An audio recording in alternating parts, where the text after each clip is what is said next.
NBA on NBC. The 1996 NBA Finals. It is a beautiful 65-degree day in the Pacific Northwest as you look at the new Key Arena located in downtown Seattle. This capacity crowd of better than 17,000 is hoping their Sonics can get back into the series after losing the first two games on the road. It's the Chicago Bulls and the Seattle Sonics in Game 3 of their best of 7 NBA Final Series. Hi, everybody. I'm Marv Albert along with Matt Dukas and Bill Walton. And Bill, the major concern of the Sonics, the fact that their all-star point guard, Gary Payton, just has not done it in games 1 and 2. What do you look for tonight from Payton? Marv, Seattle's making this just way too complicated, and because of it, Gary Payton has been a non-factor offensively. Late in Game 2, Gary Payton had a terrific look, wide open with the game on the line, and he barely drew iron. The frustration's so very evident. He's their dominant offensive weapon. He carried them through the Western Conference playoffs, but in the finals, he's been virtually non-existent. Now, the strength of Gary Payton is his competitiveness, and the decision not to put Gary, the Defensive Player of the Year, on Michael Jordan has totally taken Payton out of his game. He needs to ride the fans, Marv, their emotional lift, and have a breakout game against Jordan.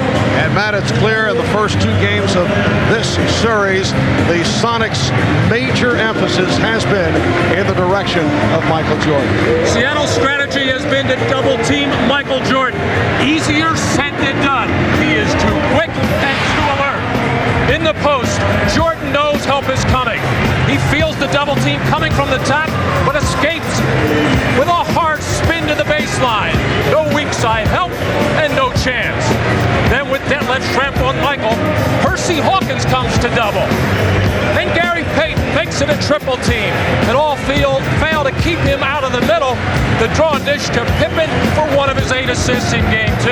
Now this production would be outstanding for anybody else, but Michael is not satisfied at all. You get the feeling that Michael is due for a monster game before this series is over. Well, they are pumped here in Seattle, ready for Game 3 when we come back. Figures to be a wild scene for the introduction of the starting lineups.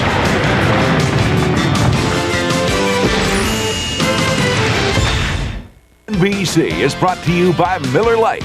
With a great taste of an ice-cold Miller Lite, life is good. By Toyota and their full line of quality cars and trucks. Toyota, I love what you do for me. And by MasterCard. It's smart money.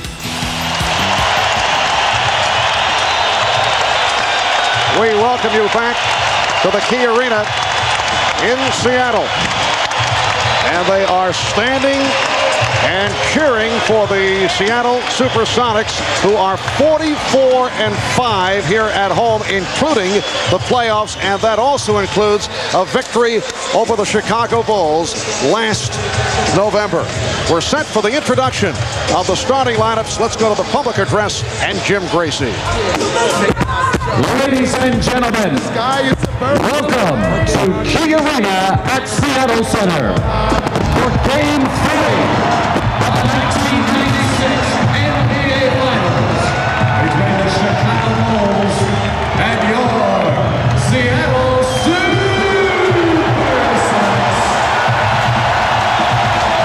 And now, ladies and gentlemen, today's starting lineups first of all for the visiting Chicago Bulls. A 6'6" forward from North Carolina, number 23, Michael Jordan.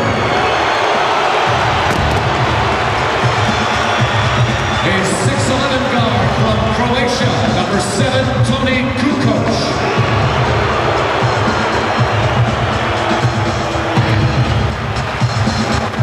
A 7'2" center from New Mexico, number 13, Luke Longley.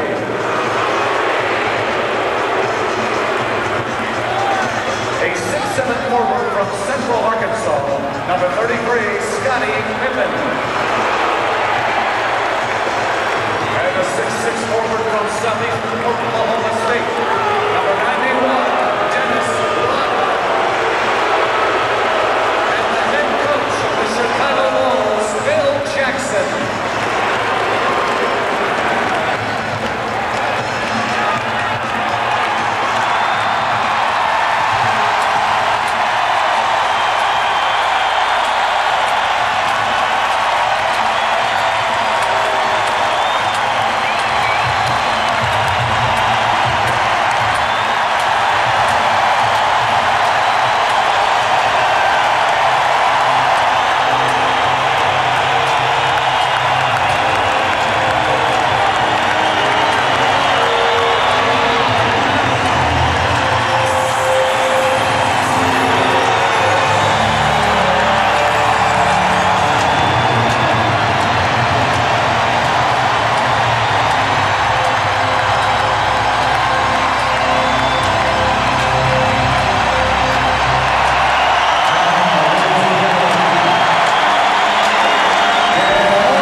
crowd is ready, as are our Ahmad Rashad and Hannah Storm. We have reports from both. Let's start with Ahmad. All right, thanks, Mark. First, a change in the Chicago Bulls starting lineup. Tony Kukoc will start for Ron Harper, who will not start because of a sore left knee, but although he will be available. Now, in Game 2, Michael Jordan and Gary Payton finally got together for a little on-court conversation. Now, while it was very animated, Michael told me it was still friendly. He said he was welcoming Gary to his home and reminding him that they had no chance of winning there in his house. Now, Gary reciprocated by saying, well, on Sunday, you got to come to our place and things will change. Now, Michael told me that he doesn't like having these kind of conversations on the court. He'd rather let his playing do his talking, and he feels like he struggled the first 2 games, and now it's time to have one of those statement games. For more on it, Seattle side of it, let's go down to Adam. Well, Michael Jordan is still the Sonics' priority on defense. Sean Kemp told me today that during their practice yesterday, they worked on defensive adjustments on Dennis Rodman, who killed them with 11 offensive rebounds in Game 2. He said that during crunch time, instead of rotating off Rodman, they're going to treat him like a shooter. They're going to designate a defender to box him out. That defender's either going to be Sam Perkins, Frank Rakowski, or perhaps even the strong and quick Vincent Askew. It will not, however, be Sean Kemp, creating some potentially strange matchups in certain situations. Kemp said the main thing they emphasize, being aware of Rodman at all times, even though he may not be a scorer, recognizing that he is a formidable force on offense. Mark? All right, Hannah. And as we saw prior to Game 7 of the Seattle-Utah series, the Sonics have added what can be labeled a new twist in revving up the crowd.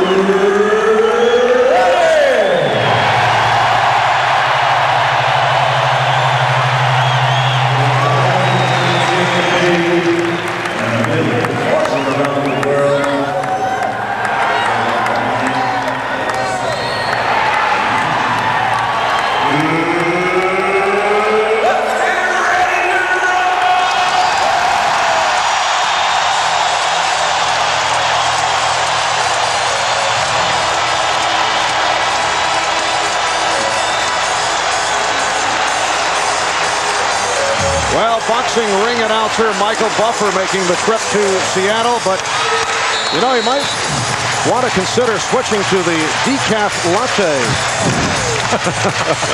The officials, Dick Bavetta, Steve Javie, and Hugh Evans. A reminder that the Sonics and the Bulls are well aware of. Only 2 teams in the history of the NBA have been able to come back from an 0-2 deficit. Bill's Portland team did it in 1977 over the Philadelphia 76ers. Boston did it in 1969 against the Los Angeles Lakers. Seattle's got to have a great start today to give these fans some hope and keep them cheering. Plus, they have to attack and execute on the offensive end, fight through the fatigue. And the Bulls say they are ready for this emotional onslaught from this crowd. They know the Bulls, that is, cannot ease into this ballgame. Seattle is starting to gain some confidence. It is Irvin Johnson and Luke Longley on the opening tip, and taken by the Bulls. Tony Kukoc in the starting lineup for Ron Harper, as Ahmad mentioned, because of the left knee bothering Harper, but he is expected to see action. Jordan going at Hawkins to the fadeaway. Rodman missed the tip. Longley missed. And Payton came up with the loose ball. So the Sonics to the offense for the first time, and it is Jordan guarding Payton. Schrempf played by Kukoc. Backs him in and feeds to Kemp. Rodman with the rebound. Dennis coming off the 20-rebound performance in Game 2. Longley. Well, Chicago had missed its last 12 shots. That figure dating back to Game number 2. And Luke Longley scores for the Bulls. Longley knocked it away. And a foul is called. Luke Longley got off to such a terrific start in game one. A lot of it was because Irvin Johnson was looking to help other people out. Here, a terrific defensive play by Longley to first strip and then hold his position against Shawn Kemp. And a bad pass, so the Sonics give it right back. Shawn Kemp jumping in the air to pass. Cardinal sin in basketball.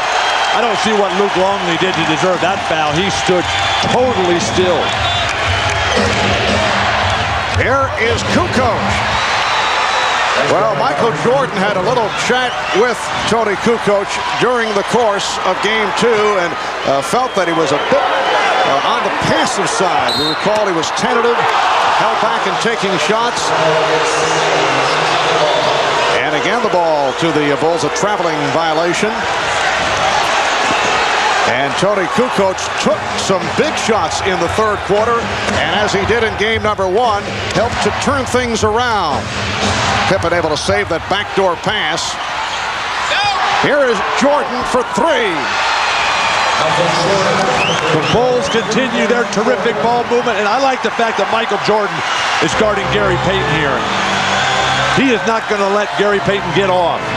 Well, Payton does get it off and hit. What are you saying, Bill? Timing. In your face, Walton. You're next. Bulls 7 and the Sonics 2. The Bulls able to get off to the quick start. Jordan setting up Longley. Yes. Talking to the Bulls prior to tonight's game, they're all concerned about the energy lift that this crowd would provide Seattle. Well, they took care of that with the fast start. Well, Chicago looked sluggish and slow of foot in game two. Much, much quicker here to start game three. Sam Perkins getting set to come on. Early substitution. George Karl not giving anybody a chance to play as Jordan will drain this three. You can just see, as Ahmad was pointing out, the focus, the determination, and the fact that he's guarding Gary Payton. Trap got the step. Open shot for Perkins. And it's Rodman with the rebound.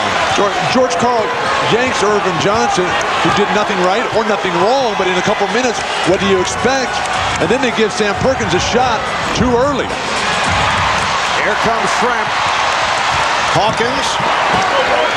And Payton from deep in the corner.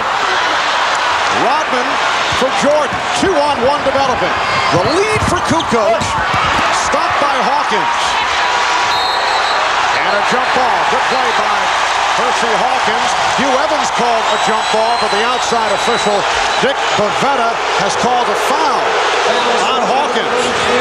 Well, Michael Jordan and Tony Kukoc continue to have a little bit of discussion. I think Michael was disappointed that Tony could not catch and finish on that lob, but he didn't have his steps right. His timing was off, so all he had to do is he made sure he kept possession of the basketball. That was the smart thing.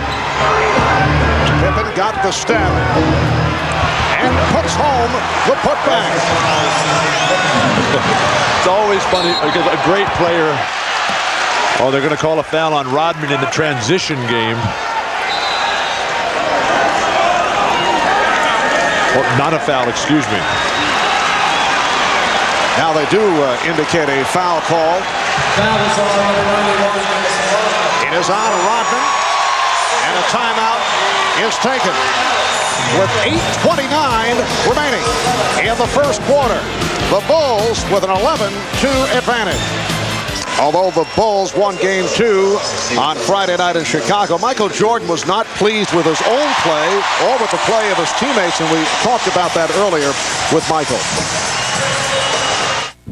Well, I thought we were not preparing ourselves appropriately for the games mentally. I think Phil and the coaching staff have done a heck of a job in trying to get us prepared for the game strategically, but I think what we have to do is consume all that and then go out there and execute it properly. And we got to have the right mental preparation to do such. And I felt we were, because at home, taking things a little bit for granted, a little lightly, and it showed in the first half. Well, it has not appeared to be the case here at the start. Gary Payton has come out firing away. You just saw that air ball from deep in the right-hand corner. He's taking lots of shots, but those shots have got to go in. Seattle 0 for 3 from behind the line, continuing a disturbing trend as Jordan making that statement game, going at who's ever guarding him. Well, whatever the Bulls did yesterday at practice and what they talked about today, they are moving their bodies and moving the ball. The offense is crisp. You mentioned the disturbing trend as Kent is able to get position inside. The disturbing trend from three-point land. They are now 8 for 34 from downtown in this series. Well, that's been the focus of Chicago's defense throughout the playoffs against every team. They do not want to give open looks to anybody.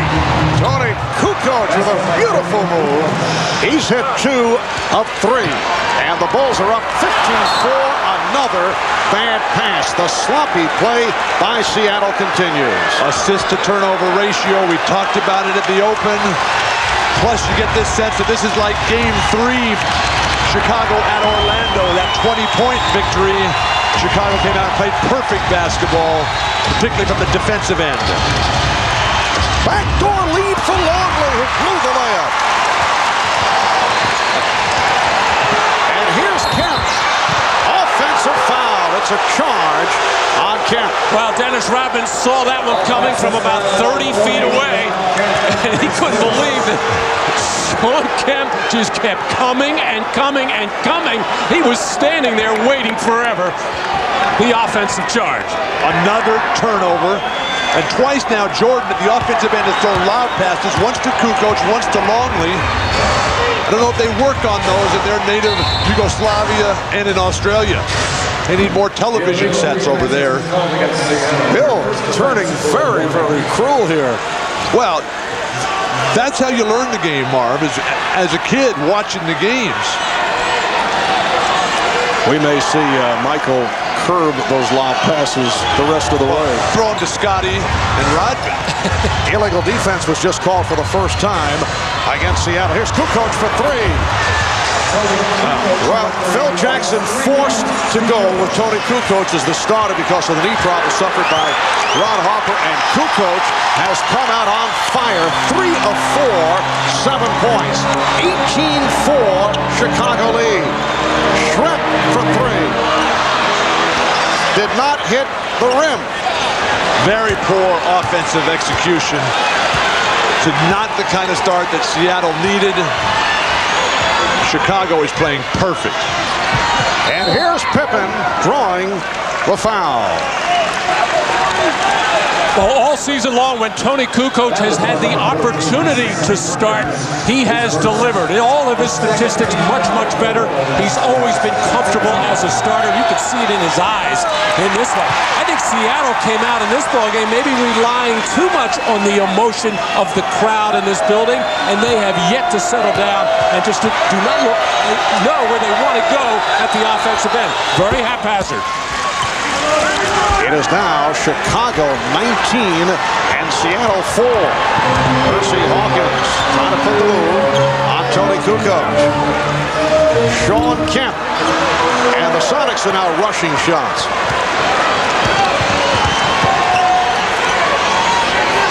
Longley with the pick. Oh, beautiful pass. And the Bulls showing their usual superb ball movement. Jordan, the tip by Pippen. What an effort to get to the ball. Marv, Chicago's tipping a lot with great positioning, but they bring those down and just try to go up with them again rather than very difficult tips which aren't falling right now. Well, the crowd wanted a foul. Hersey Hawkins challenging Luke Longley. It will be Seattle ball, 17 on the shot clock. Schrempf. I thought the Sonics had a notion early in this game. They wanted to go at Kukoc with Schrempf. They went a couple of times. Detlef didn't take the shot, but there's a mismatch there. They looked at the tape of the game the other day. Tony Kukoc has trouble guarding anybody. Longley try to bank it. Kemp on the rebound. Hawkins 3-on-1. Payton for Perkins. Nicely done. And that gets the crowd going. The Bulls with a 19-8 lead. Delay of game warning with the Sonics batting the ball away following this. Well, the 3-on-1 set up by Michael Jordan, gambling just over midcourt, going for the steal, and Tony Kukoc had to feel like Custer there. And the Bulls call for time. 4:50 remaining in the first quarter. Back at Key Arena, where the Bulls have an early lead on the Sonics, 19-8. An animated Seattle huddle. Nate McMillan, the injured co-captain of this team, trying to pump up his teammates, saying, you're reacting to the situation. You're thinking too much. You've just got to play and let this game come to you. Sam Perkins telling his teammates, we're rushing, we're forcing shots, and we've got to stop doing that. And then George Karl telling them to take care of things on the defensive end and get into the regular rotation. Start it with the defense. Ahmad? All right, Hannah, the story on Ron Harper, he irritated his knee the last couple of days in practice and came out today in the pregame warm-ups and it was really bothering him, so he wasn't able to start. He's been in the back riding a bicycle, trying to stretch it out, trying to get ready to play. He's back on the bench now and appears that he may be able to play. We'll keep you posted, Marv. All right, thanks, Ahmad. Here's Jordan as we resume. Hacked by Hawkins. Steve Kerr has come on for the first time. Hersey Hawkins picking up the foul, his second. Michael Jordan works that weak side post on the triple post offense so well. He gets the isolation, something that Phil Jackson's trying to get him into quickly. A slap on the wrist. You know that Ron Harper's got to be in a tremendous amount of pain because Harper is one of the toughest guys in this league, Marv. He plays through injury so many times. It's got to be killing him and Nate McMillan that they can't be out here. And Hawkins sits down, replaced by Vincent Askew. George Karl is looking for a lift from Askew, who has been getting the minutes off the bench in 2 games, but only 1 of 5, and he's turned it over 5 times. Sonics try to break. Payton got the roll, and it's the Bulls 21-10 over Seattle. The first time in this series that the Sonics have attacked that full court trap after a free throw, and they get a terrific look and finish. The lead for Jordan, and he misses the layup, but Longley is able to convert. What's going on here? A terrific pass by Rodman. They read that backdoor play perfectly. What mental communication. Thing of beauty to watch. Bulls 23, Sonics 10. Schrempf for 3. And last touch by Kemp. Hannah was right on it. Seattle is confused. They're trying to do too much, trying to think too much. Keep it simple, play basic basketball like the Bulls. And you see the rebounding advantage again for Chicago. We are seeing the best spurt of basketball that the Bulls have shown over the first 2 games and a quarter. Here's Longley getting inside. Nice move by Luke Longley, and the Bulls now lead 25-10. It has not been impressive for the Bulls, although they did win the first 2 games. Steve Kerr said the other day the Bulls have actually played only 3.5 good games in the entire playoffs. It's nice that they set such a high standard for themselves. That's one of the reasons they've dominated basketball this year. Kemp able to save it. Shot clock is rolled down to 3. Down to 1. And it is a 24-second violation. What a defensive sequence by the Bulls. But Seattle's forwards on the offensive end are really giving them nothing. These are their creative forces, Kemp and Detlef Schrempf. These guys are jumping in the air to throw wild passes, not making good, strong, authoritative moves to the hoop. 3 minutes to go in this first quarter. Here's Kerr from way downtown. His shooting has been off in this series. Well, Steve has been unable to make him from the new 3-point line. He's moved further back. Feels he can maybe get his touch again. Perkins off the head fake. Sam Perkins with a strong move. Bulls 25. And the Sonics 12. Longley unable to control Perkins. Perkins is left-handed, Luke. Jordan. Yes. 9 points for Jordan. He's hit 3 of 7. Not seeing many stops at the other end of the court as Chicago goes to the offense. They have been scoring at will in this first quarter. That's a classic example of just what great offense does to a very good defense. One of the top-rated defenses in the NBA, Seattle, this year. And a 3 for Jordan. That gives him 12. Bulls lead 30-12. Now the Chicago Bulls respect the defense of Seattle. I think that's why they came out. They knew they would be tough in this building. That's why they have come out. They spaced the floor beautifully and passing the ball and making their shots do it too. The steal by Jordan leading to the breakaway by Pippen. Oh, the Bulls are just eating up the Sonics in this opening quarter with 1:35 remaining. It's the Bulls 32 and the Sonics 12. 22nd timeout called by Seattle. Michael Jordan hits the three-point shot and then comes right back on the defensive end. On the advancement of Seattle's offensive possession, the look-away pass and Scottie off to the races. And you have to wonder if Chicago was just toying with Seattle back in the Windy City. You're the one supposed to tip on a takeout order? Not when you're carrying the torch. The Olympics on NBC. Well, a 20-point lead for the Chicago Bulls with 1:35 remaining in this first quarter. The largest lead at the end of the first quarter in the history of the NBA Finals.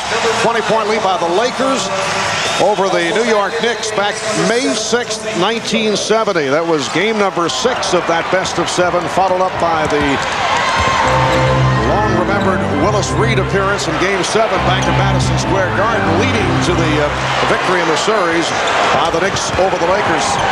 Pippen on a lead for Rodman, and the onslaught continues. And no excuse for that on the part of Seattle. Just very poor transition defense. Had plenty of time to get back and cover up in the lane.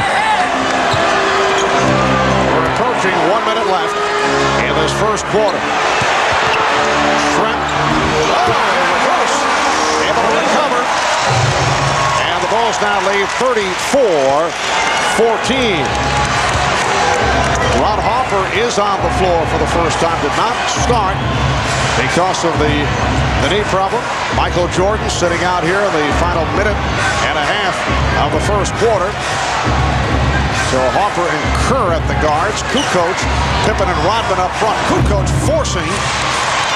And Payton in the open floor, hit from behind by Kukoc. Well, every opportunity that the Bulls get to run, they will. Whether it's a steal, whether it's a rebound, the outlet pass of Scottie Pippen getting out, getting the lead pass from Kerr, and attacking the defense, and just Dennis Rodman sneaking in on that right side. Even though Pippen jumped in the air, plenty of time to find the open man Rodman. The Bulls get out of their offense when Jordan goes to the bench. Scottie's got to take a more assertive role. Perkins able to save that pass, nearly thrown away by Askew on a foul. Committed by Kukoc, his second. Plus, when Luke Longley was in, he did a good job staying in front of that basket, forcing the Sonics to the perimeter game. Longley goes to the bench, and Sonics having some success at the hoop. Sam Perkins at the line with the Bulls over the limit. Sam coming off a 5-for-10 shooting performance, 13 points in game 2. Now Jordan returns. Harper sits down. Don't know if Harper's going to be able to give much today. He looked a little gimpy out there, Marv.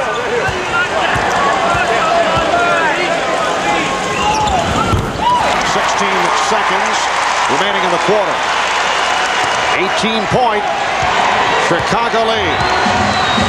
And the Bulls holding for a final shot. Down to 5. Jordan putting moves on Askew. 1 second remaining. Well, Askew played him well. So the Chicago Bulls in command after 1. They are up 34-16. Tony Kukoc providing a lift in the starting lineup at 3 of 5, 7 points, 12 for Michael Jordan. We'll be back in Seattle right after these messages.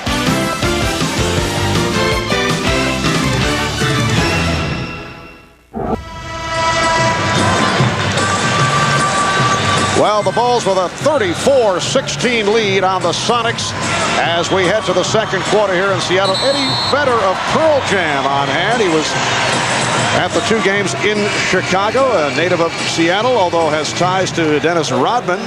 And there's Kenny G, who did a terrific job with the anthem prior to the game. Although Bill Matt was disappointed. He thought Kenny G would sing the anthem. A little confused about it.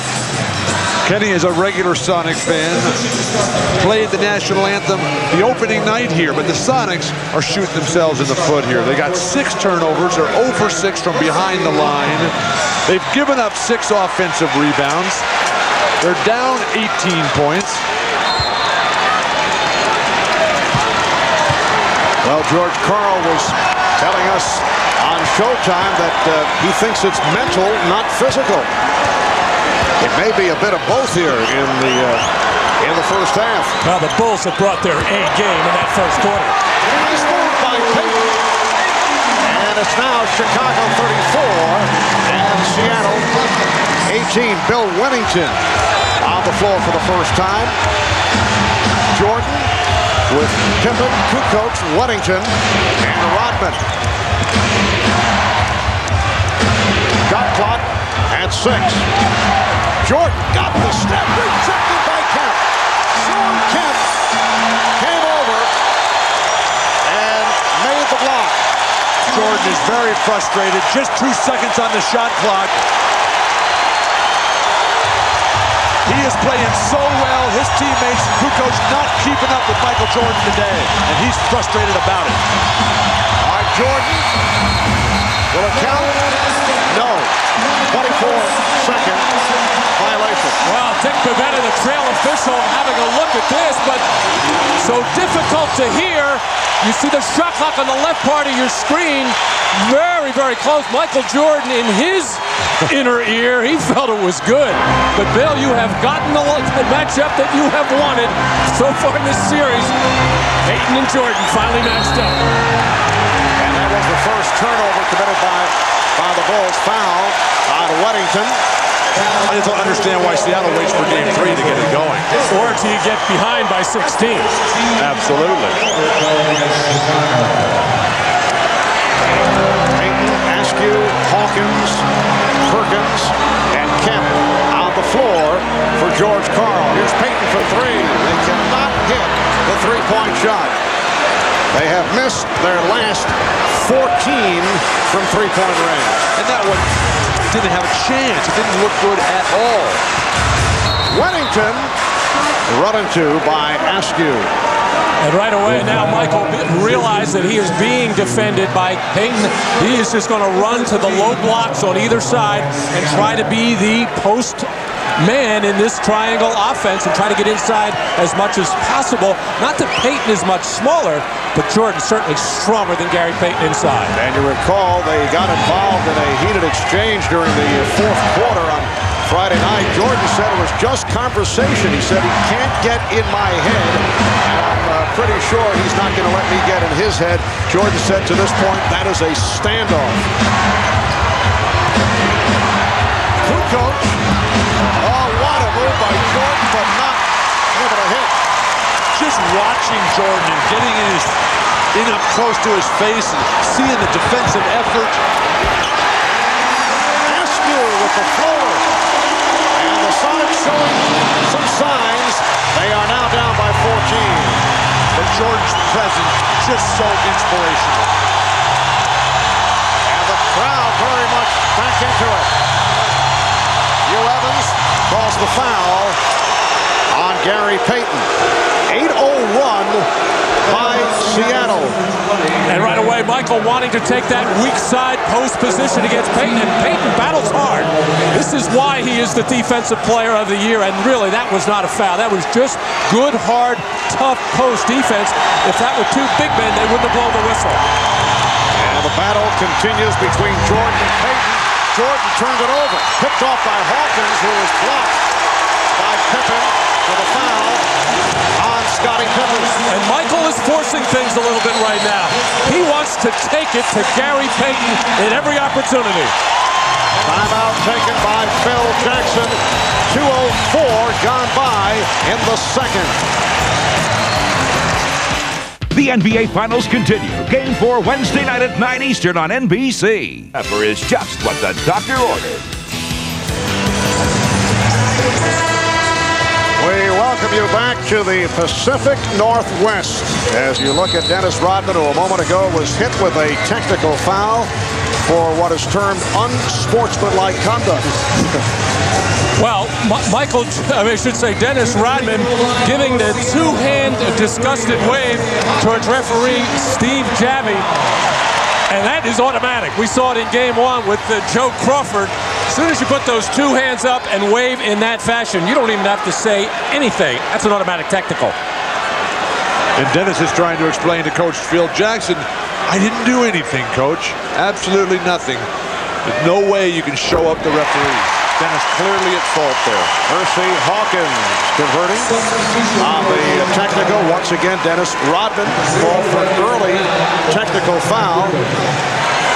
Back in game 1, that led to the Frank Burkowski-Dennis Rodman controversy.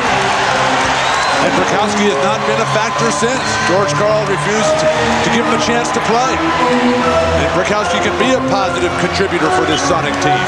Well, the Bulls have led by as many as 22. Payton with the back-in move on Randy Brown, who just came on following the timeout. Brown extending the knee and is called for the foul. So a 9-0 run by the Sonics. A good move by Phil Jackson, though, to get Brown in there to watch Payton for a while. I think he sensed that Michael Jordan was trying to do too many different things once Michael will settle down a little bit. Here's the double on Kemp. Jumping to pass. Askew, as a result, lost it. A host of turnovers in this first half by Seattle. The Bulls have missed their last 5 field goal attempts. Pippen getting the good position. Shot clock at 6. Travel call. Scottie Pippen was hammered inside. The non-call led to the scramble play in the perimeter and the confusion for the Bulls.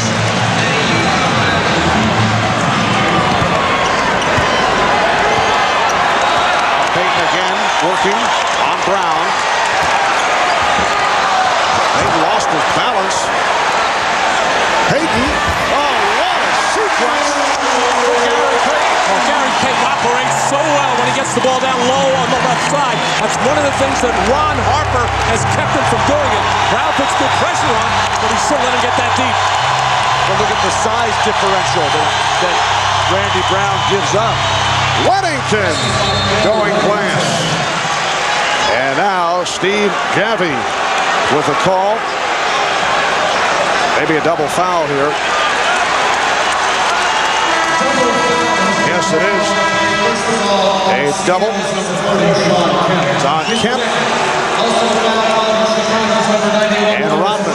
And Rodman getting a break there, and Shawn Kemp can't believe anything was called against him. He was just boxing out, a push and a shove from Dennis Rodman, and very quickly, Michael Jordan got right into the face of Dennis Rodman and told him, cool it right now. You've already got the one technical, and this was very close here. On the weak side, Rodman and Kemp battling for position, and you see there, Rodman clearly the instigator. Kemp just trying to hold his arm up and box out Rodman. And now Shawn Kemp has 2 fouls when he was not involved in that play at all, and he has to go to the bench. And Rodman also sits down after collecting his second. Shrimp for Askew. And it's a charge. Offensive foul. Vincent Askew trying to make things happen. His offense off, although he's not noted as an offensive player, but with the injury suffered by Nate McMillan, they're looking for a bit more from Askew. Or Askew is pump faking that 3-point shot. He hadn't even taken one. That pump fake doesn't work. Make another swing pass rather than try to create off an ineffective pump fake as Kukoc is in the lineup. Well, Turnovers a problem for Seattle all season long. Yes, they force them, but they kick it away too many times. 9 turnovers already in this first half. Shot clock at 5. Brown for 3. Randy Brown, who does not think shot first, able to hit from 3-point land. So much of that is coaching, bringing the guys off the bench like Kerr and Bushler. They make so much of the Chicago bench, but really, these are all guys who nobody really wanted. Much the way Orlando has a bench that nobody wanted, but Chicago, through Phil Jackson, they just have such great ball movement. Everybody willing to give it up because they know, because of Jordan's leadership, he'll give it right back. Randy Brown on that last foul. How about Brown during the regular season? 1 for 11 from downtown and just hit the 3 here in the NBA Finals. 16-point Chicago lead. Shot clock out of 5. Perkins on the rebound. And the officials check with each other. The ruling last touch by Brown of the Bulls. Phil Jackson up the sideline arguing for a double dribble on Sam Perkins, but it was not an intentional dribble, the first bobble of the ball. George Karl wants a timeout. 7:09 remaining in this first half. The Bulls 39, the Sonics 23.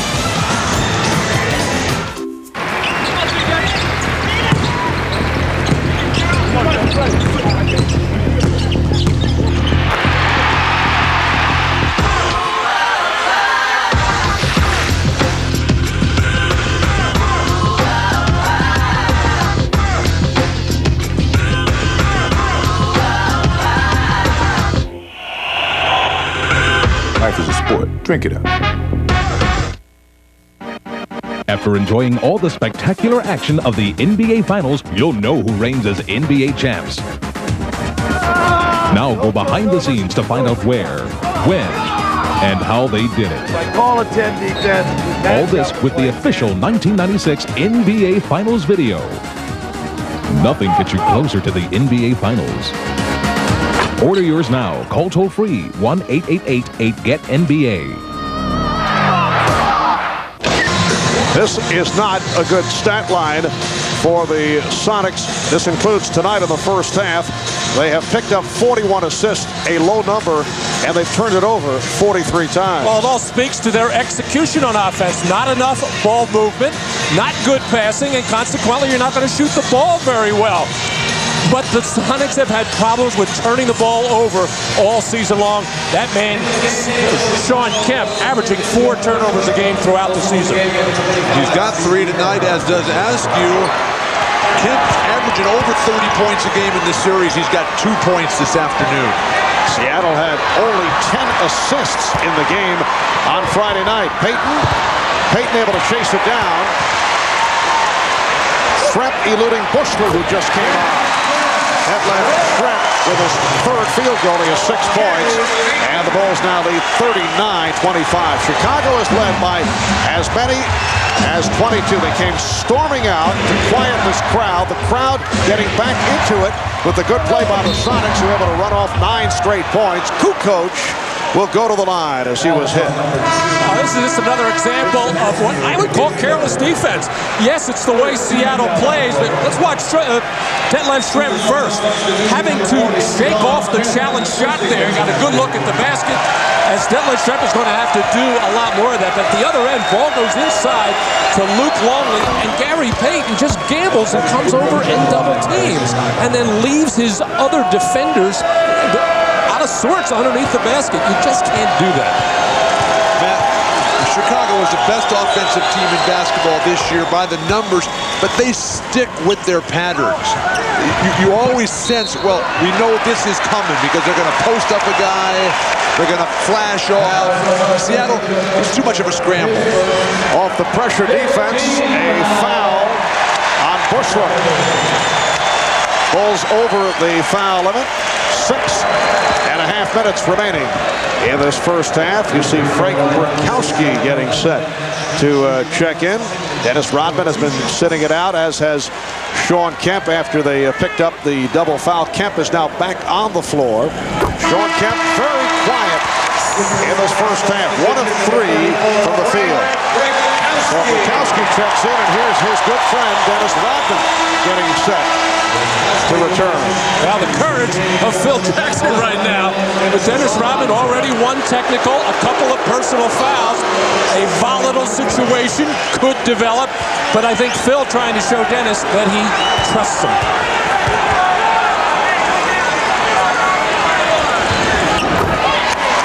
Bulls 41 and the Sonics 27.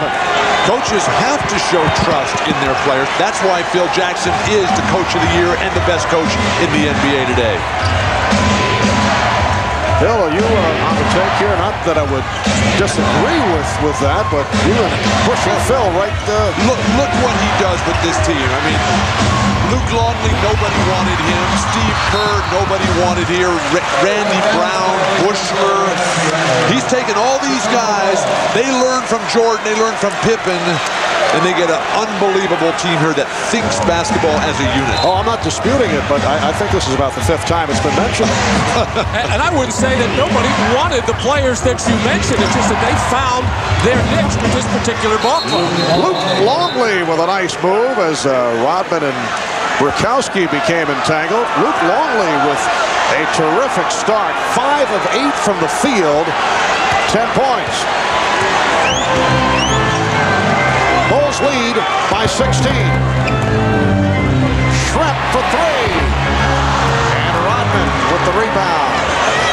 So the Sonics 0 for the last 15 from three-point range. Jordan got caught. Oh, Michael Jordan with a couple of miscues here in the first half. Oh, nice pass from Payton. Detlef Schrempf with 10. And Chicago's lead is now 14. More and more plays like that will get Seattle right back into this game and into this series.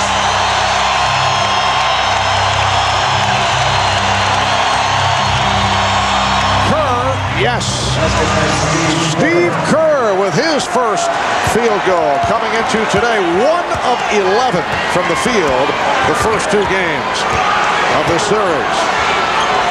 And coming off a superb shooting performance against Orlando. Detlef Schrempf, a different player here in the first half. He's manhandling Judd Bushler right now in the low post, but Detlef Schrempf can do that to various sizes and shapes of players. Timeout taken by the Bulls. 4:45 remaining in the first half. The Bulls by 14. As we return to Key Arena in Seattle, here's what's coming up on the Prudential Halftime Report. We'll bring you more of Jim Gray's interview with Dennis Rodman, one of the best rebounders in history. He won his 5th consecutive rebounding title this season. We'll also get the thoughts of Julius Erving and Peter Bessie on the first half of the Bulls and Sonics. Chicago has been great so far, building a 14-point lead. Let's go back courtside to rejoin Marv Albert, Matt Guokas, and Bill Walton. Marv. Thank you, Bob. And the Bulls have been able to do it despite the fact that Michael Jordan only 4 of 12 from the field, and he has missed his last 4. He's also turned it over uncharacteristically on 2 occasions. They double up on Jordan. Kukoc. And back comes Payton. And Schrempf took his eye off the pass, looking for the shot. Mark, Gary Payton has a careless habit of giving up that ball in transition on the flow in the mid-court area. I think that's a bad mistake. Pippen is blocked, and then Schrempf. Bukowski, but with the strip, but threw it away. Now single coverage with Hawkins on Jordan, who goes right at him, and is fouled. And you mentioned Jordan's performance, Marv, but it was his start that set the tempo, that got him out to that 20-point lead, and they've just been sort of hanging on right now, just sort of trying to keep the status quo, maybe get to halftime with a good solid lead, and then come out in the third and just really hammer down again. That seems to be Michael Jordan and the Bulls' approach today. Well, Michael had his free throw shooting problems in game 2, just 10 for 16. And he is well aware that every time that he drives to the basket, there is going to be some kind of a hard foul. Talking to him before the game, I asked if it was borderline, if some of these may be flagrant fouls. He said no. He said they are clean, hard fouls, and we expect them. We got to be ready to take them. You saw John Sally check in. So Sally with Longley and Kukoc up front, Pippen and Jordan in the backcourt. 16-point Chicago lead. Sean Kemp, who has been quiet, facing the double team. Here is Schrempf. Burkowski. And knocked out of bounds. And a foul call on Burkowski.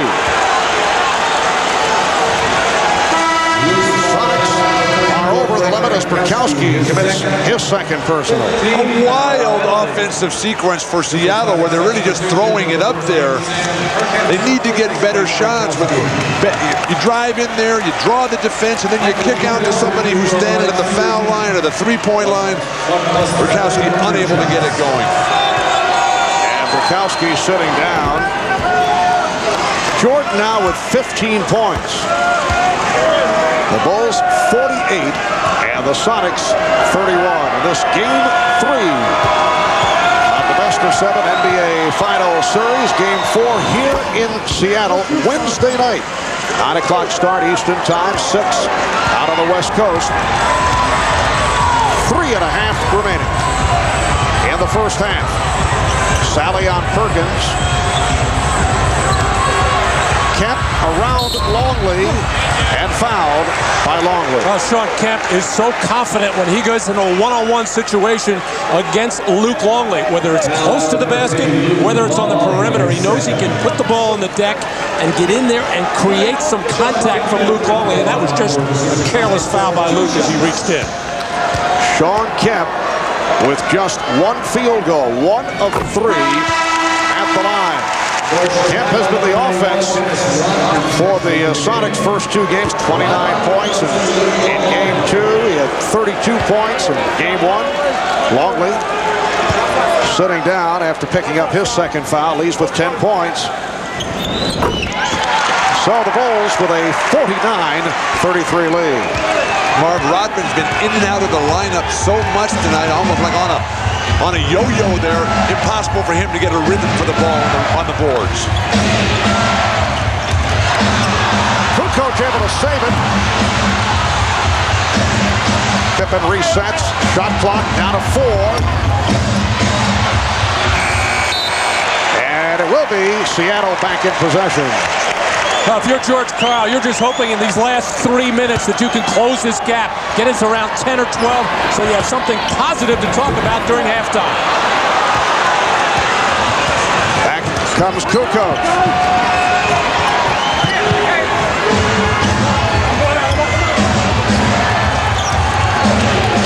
Again, it's Payton on Jordan. Sally, played by Kemp. Jordan. Yes, nicely done on the setup from Kukoc. Marv, they just keep moving all the time. When one guy has the ball, they're not standing watching. And there's nothing passive about Tony Kukoc here in the first half. Sean Kemp. 6 points now for Kemp. The Bulls 51, the Sonics 35. Marv, Tony's one of those guys who responds to the challenge. A very competitive guy, even though a quiet personality. Harper out. He knows it's his day. And Michael Jordan picking it up. He has 20 points. The Bulls by 18. Well, Tony knows he's playing with a lot of fellas out there who have a lot of championship rings, and he's got a few European championships of his own. So that's a good lineup. Offensive foul. That's 3 on Kemp. Sean Kemp working for low post position, just nails John Sally with an elbow in the head. The referee's right on top of it. Digging in deep there, Sean Kemp leans right in. And that initial elbow from the left side, right to John Sally, who does know how to respond once that whistle blows. And Kemp sits down. David Wingate comes on for the first time.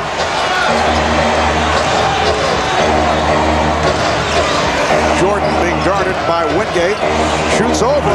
Yes. Oh, Michael is on fire now. 23 for Jordan. Three-pointer for Michael Jordan. And it is now a 21-point lead for the Bulls. They have led by as many as 22. Foul was called on Sally. It wasn't too long ago we were saying Michael Jordan, maybe he's trying to do a little too much. Well, hey, he's doing it. Inside, outside, everywhere. As he is really feeling it right now like nobody can cover him. When we were talking to him before the game today, you could just feel that intensity just coming out, oozing out, if you will. This is a very special person.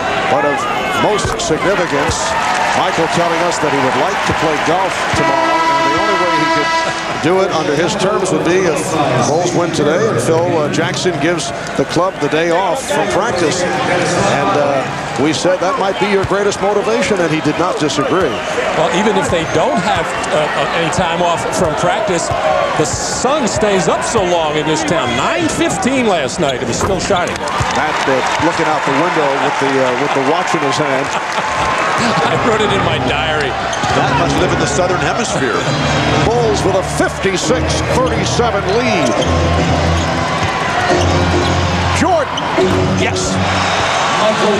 Michael Jordan with 25. He is now 8 for 16. And the Bulls lead 58-37.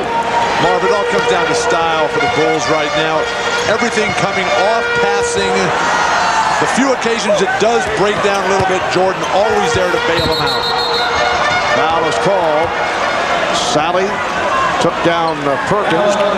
Michael Jordan has hit his last 4 shots, 25 points in this first half. I was saying how the Sonics would like to go into halftime, maybe down 10 or 12. Well, it's gone the other way, now to 21. And with all the ideas to double-team Michael Jordan, probably the best time would have been to do it these last couple of minutes. Now, yes, he's out on the perimeter, and you don't want to run crazy double-teaming, but when he is this hot, you must run at him and get the ball out of his hands. Sam Perkins, 4 for 4 at the line. Well, I don't think the problem has been so much on the defensive end for Seattle. Nobody's really going to stop Michael Jordan. The problem is offense. They got 37 points playing at home. They come out in the opening quarter, stink it up. They get 16 points. And Jordan is headed back to the line, fouled by Wingate. Well, Bill, the Sonics are now 14 of 32, shooting 43%. The Bulls are at 51% shooting, 22 out of 43. All the talk has been about the big start, the home crowd. They come on flat, Bulls playing perfect, and now the crowd is sitting on their hands here in a half-hearted attempt to distract Michael with some deflated balloons behind the basket. Yeah, it really bothers them. A 20-second timeout has been called by Those 12 turnovers by Seattle, many of them forced by the Chicago Bulls defense, something they do very, very well. Some of those turnovers of the careless variety. We are down to 50 seconds remaining in this first half, and the Bulls now lead 59-38 as they look to make it 3-0 in this best of 7. The Sonics will need a dramatic turnaround in the second half. Michael Jordan with 26 points. He has hit on 8 of 16 from the field. He has converted his last 4 shots. Incidentally, the record for the NBA Finals most points in a finals half, 35, which is held by, yes, Michael Jordan. Game 1 against Portland in 92. Another look at the move by Jordan a moment ago that led to the foul called on Wingate. Well, David Wingate and Michael have had their confrontation so far in the 2.5 games of this series. That was just a fly pattern after the made free throw, but David Wingate maybe has some long fingernails there. You got the neck and chin of Michael, the side of the arm. Michael was checking all over the place to see where he was cut on this play. Michael would have been a pretty darn good wide receiver. It's the Bulls 60, the Sonics 38. Matt, don't encourage him. The last guy that did that, he went and played baseball for a while. Perkins, met by Sally. Lead pass for Shrek waved off for an illegal defense call. On Judd Bushler, who was on the weak side, trying to help out as that double team came about. He was just in no man's land, trying to zone up and protect, and got caught. That was the first illegal defense against Chicago. Seattle was hit with one earlier. Now a half minute left in this opening half. Payton wanted to use the pick, but Perkins was moving with him. Here's Wingate. Rebounded by Pippen. And the Bulls will hold for a final shot of this first half as we come up on 10 seconds to go. Here's Pippen. Yes, and it counts. Well, a symbolic finisher to a first half that has been just splendid for the Chicago Bulls. It has been a clinic for Chicago. Every aspect. Jordan, Pippen, the big guys are playing their game.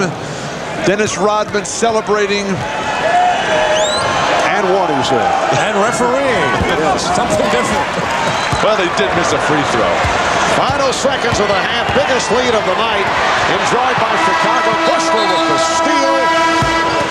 A 24-point lead for the Bulls, who are seeking to go 3 up in this best of 7.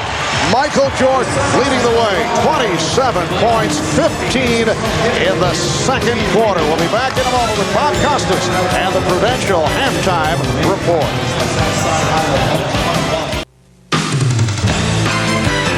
This is the Prudential Halftime Report, brought to you by Prudential.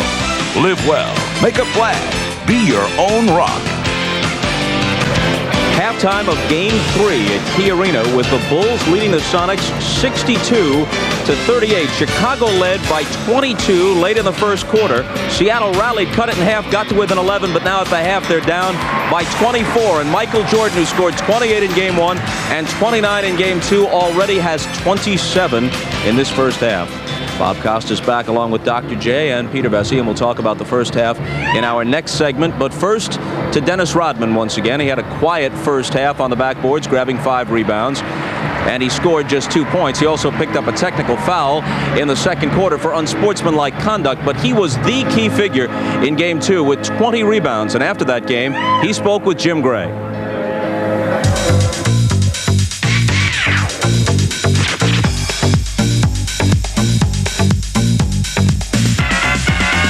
Aside from all of the tattoos and the earrings and so forth, are you a basketball purist? Do you care a lot about the game? I care a lot about the game. You know, I get a lot of people saying, well, Dennis is making a mockery out of the NBA. It's not all about making a mockery out of the NBA. It's all about being an individual that's playing in this game. You know, I don't need to make a mockery because this business is too big for one individual to try to bring it down.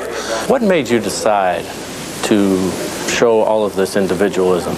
You were a very successful player in Detroit, yet you didn't seem to get much of the limelight or the credit. Was the rest of this simply designed as a marketing aspect, and do you view this almost like All-Star Wrestling? You know, this is not marketing.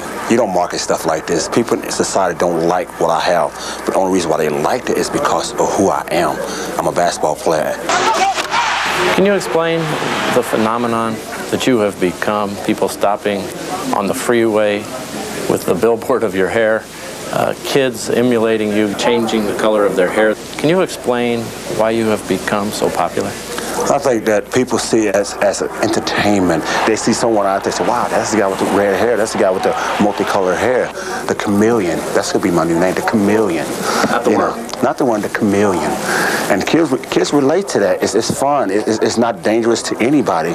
And kids can go home. They can play in their little watercolors and things like that. And it's all about having a good time, and the kids can feed off of it. But aren't you concerned that it could send the wrong message? It's not sending the wrong message, because that's what family's all about. You know, they could deliver the message. Well, that guy right there has funny hair, but he's a good guy. He's a good guy, and they see me on TV. They see that I love my daughter. That's the most important thing to me, and that's the bottom line. It's all about trying to make kids out to be something that they're not.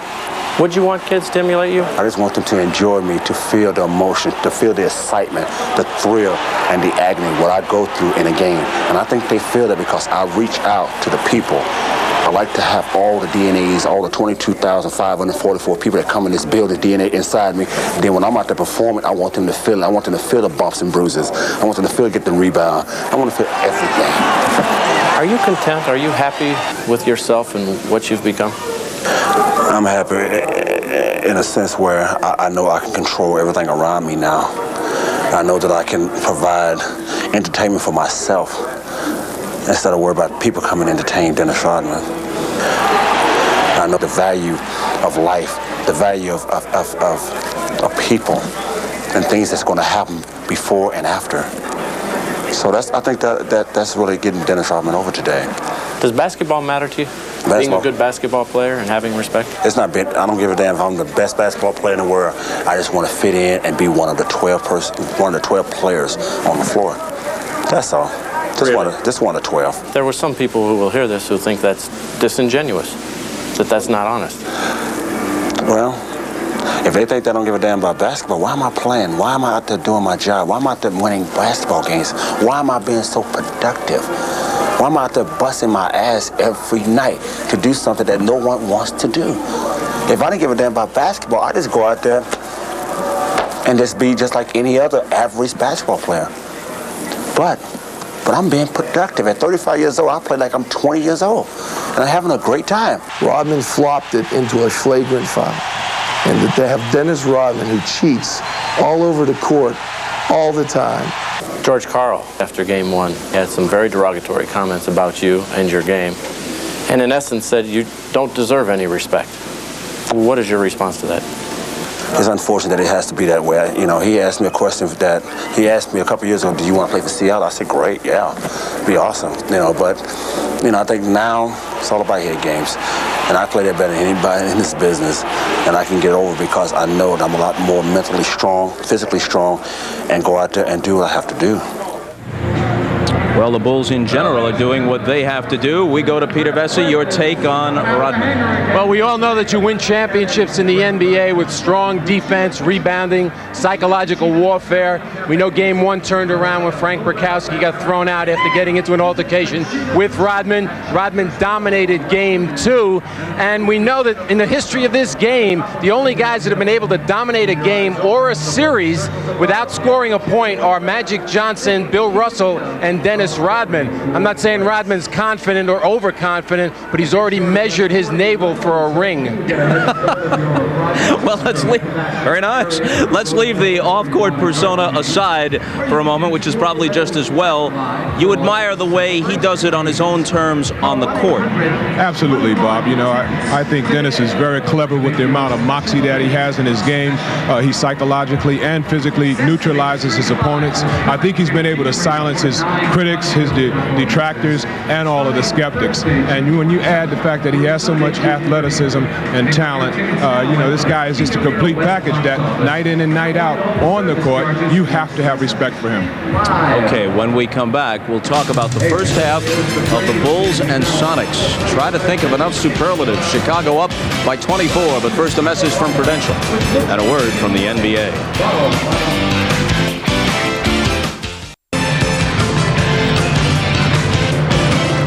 The Bulls lead the Sonics at the half in Game 3, 62-38. Pick a highlight. It was all red and black in the first half, and this is really what Seattle had to fear. They had a chance to win at least one in Chicago because the Bulls did not play anywhere near their full capability in the first two games, and still they escaped with a couple of victories. They come out completely in sync tonight. Well, the Bulls definitely came out in sync. Michael Jordan is leading the charge, and this is just a great Bulls team. If you look at the Sonics, they have been a team during the regular season and early in the playoffs who has been able to overcome huge deficits. But I don't think this is quite the same Sonics team that started out that 7-game series against the Jazz. I think the Jazz took a lot out of them, but that doesn't discount Chicago's greatness. They truly are right up there with the best of all time. Well, in fact, for whatever it's worth, among the 11 defeats this year for the Bulls, including one in the playoffs, playoffs. The biggest lead they relinquished in any of those games was 16 points here against Seattle back in November. But this is a whole different situation. No, you definitely. I think the fat scalper here in Seattle is already singing discount for Game 4. With all due respect to Michael and the Jordanaires, I believe that Phil Jackson and his coaching staff deserve the MVP for this series. For every series, they've been able to designate which player is not going to beat them and which player is going to take the open shot. Every opponent has had to adjust to them, and I don't know why that happens. They're doing a hell of a job. Well, Chicago at home simply won games. Tonight, they're making their statement. Now a couple of coaching notes. Johnny Davis, who was an assistant coach in Portland this past year, will be named the new head coach in Philadelphia tomorrow. And Peter Vesey tells us that Milwaukee has narrowed its coaching search to former Celtics coach Chris Ford or former Raptors coach Brendan Malone. And one other note, immediately following tonight's Game 3 on CNBC, we'll bring you a half-hour post-game special. Our entire crew will be here with interviews and analysis on CNBC right after this game. Halftime in Seattle. The Bulls lead the Sonics by 24. Back to Marv, Matt, and Bill after these messages from your local station. This has been the Prudential Halftime Report, brought to you by Prudential. Live well, make a plan, be your own rock. Back in Seattle, the Bulls with a 24-point lead over the Seattle Sonics. Let's check in with Hannah Storm, who is with Sonic coach George Karl. Hannah? George, what do you think happened to your team in the first half, and what do you tell them here at halftime? I think right now we just got to play and get back to trying to play with some confidence. You know, we broke apart. We got hit with a great defensive effort early, and then Michael Jordan's great performance. I mean, they played a great half on us, but we got to play back and just compete and get back to getting some confidence in the game. Are they confident right now, or are they destroyed? I mean, do you think they have enough left to get back in this game? Well, this team's always fought all year and has a lot of pride. I think you're going to see us fight. Okay, good luck in the second half, Coach. Mark? All right, thank you, Hannah. Matt, if you're in the Chicago locker room, where I know you would prefer to be at this point, what does Phil Jackson tell his club? Well, he's going to be serious with his team. He's going to say, we can't relax. We can't be complacent. We got this lead because we respected this Seattle ball club. We executed well. We defended well. All right, Bill, what can Seattle do here in the second half? Oh, gee, thanks a lot, Mark, for that opportunity. They have to play for pride right now and try to keep together all the good things that Seattle has done this year. It's been a great year, but not a good first half at all. They're in a lot of trouble. All right, a look at the Miller Lite halftime statistics, and you can see why Seattle is in trouble. Chicago, 23 of 44, 52% from the field. Seattle at 14 of 33, and Michael Jordan with 27 on 8 of 16 shooting. 3-point field goal, Chicago 5 of 8. Seattle in the midst of a drought right throughout this series from 3-point territory. 0 for 8 tonight, and Peyton just 8 points in the first half. We'll be back in Seattle in a moment. Pippen, the youngest of 12, he was not even recruited out of high school, and his college career began as the equipment manager. Now this 1,000,000-to-1 shot is one of the NBA's greatest players. His dream will take him back to the Olympics on NBC.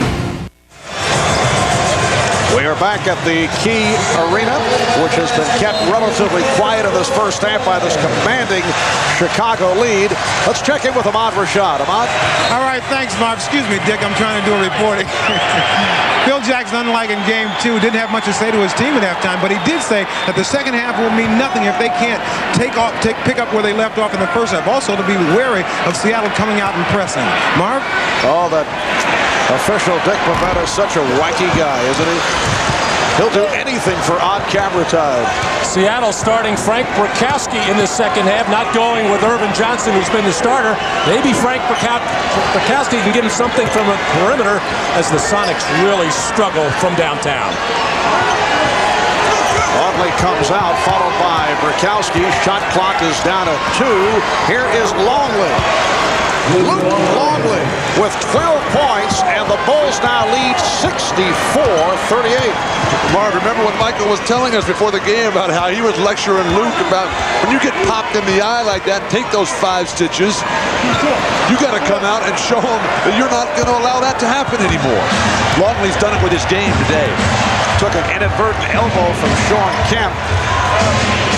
and actually wanted to leave, and Phil Jackson was saying, no, you play through it, you stay on the floor. But of course, with the blood dripping down, he was forced to leave. And Jordan was upset because he felt that Longley was just too low-key about taking that shot. And that is another Seattle turnover. It is turnover number 13. And Michael Jordan slipped and fell into one of our cameramen on that last play and just went over to make sure that he was all right as Michael went hard to the floor. That was a terrible pass by Gary Payton. Well behind Frank Brickowski on the dead run. Kukoc from three. Longley tried to punch it on the back tap, but carried out of bounds. Well, Michael Jordan with that, what has now become the patented get up in the air fadeaway shot, just kept fading all the way back and all over our NBC cameraman. Crowd trying to urge on the Sonics. Kemp fouled by Longley. That's 3 on Luke Longley. No team in the history of the NBA Finals has ever come back from more than 21 down at the half to win. The Sonics trailing by 24 at halftime.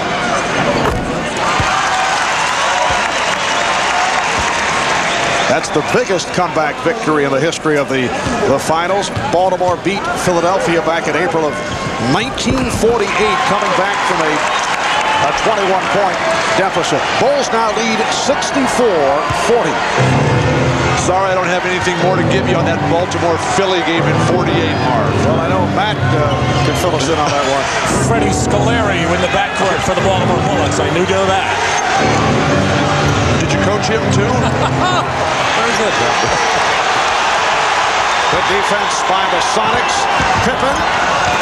And it's a 24-second violation. The basket will not count. Pippen just tossed it up looking to hit the rim, and Rodman trying to save it. And now there's a discussion. Rodman is applauding the call. Perhaps they are changing the call. Steve Javie, Hugh Evans, Dick Bavetta talking about whether that should be a 24-second violation. If not, the basket would count.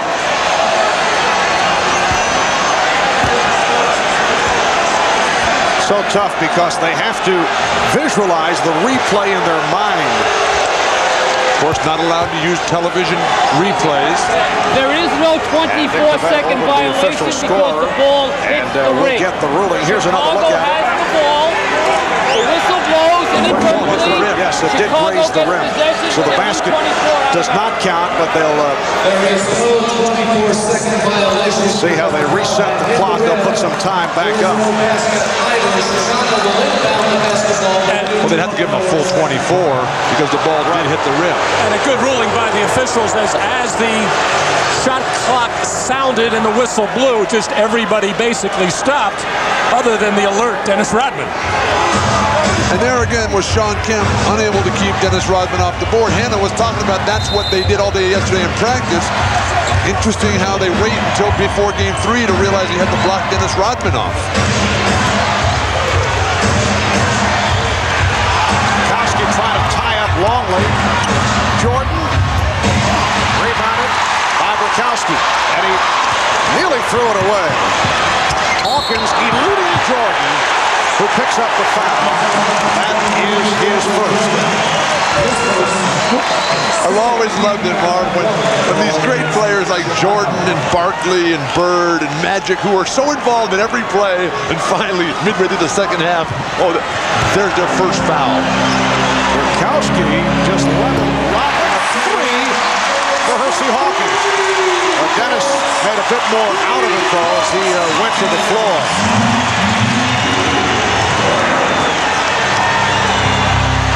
3 minutes gone by in the third quarter. Bulls by 21. They double up on Jordan and he threw it away. Well, that's the kind of pressure defense that was so successful for Seattle in the Utah series. Here, Dennis Rodman and Brickowski getting all tangled up. And Dennis, with a flop there, just taking a little bump from Brickowski. I don't know, a forearm to the throat. Hawkins is fouled. be careful because Seattle has come out as the aggressors in this half. That'll get the crowd back into it. And once that crowd gets going, it is impossible to get them back in their seats. Chicago, not really a single good play in the opening 3.5 minutes of the third. Foul on Pippen. Percy Hawkins this evening. That is only his 5th point. Here's Steve Kerr replacing Tony Kukoc.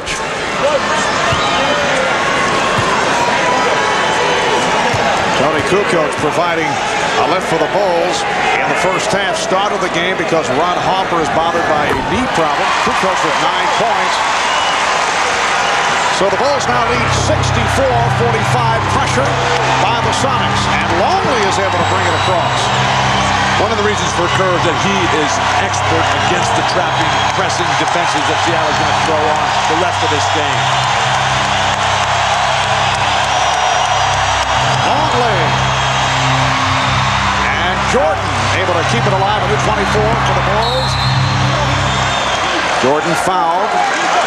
Rakowski with the wraps on Michael Jordan. Frank Rakowski involved, picking up his 3rd personal.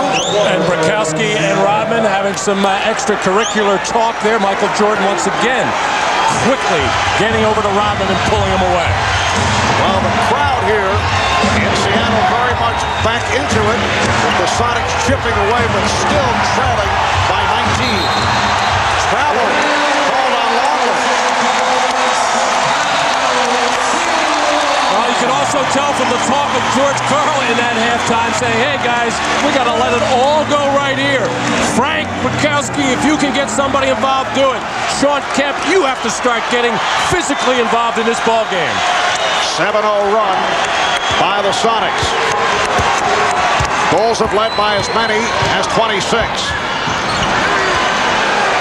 Trap.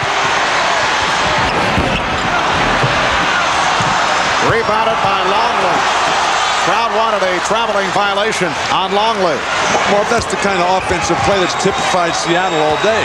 Trying to beat a guy, a great defensive player, one-on-one, going to your left with a fadeaway jumper. And here's a fadeaway jumper by Rodman.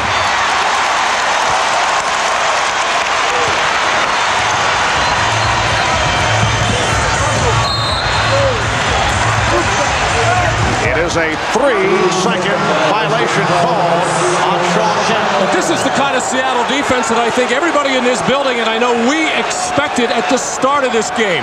Very physical, very grabby, clutchy, and just get into the chest and into the face of the Chicago Bulls. The Bulls never let them get into that early in the first quarter.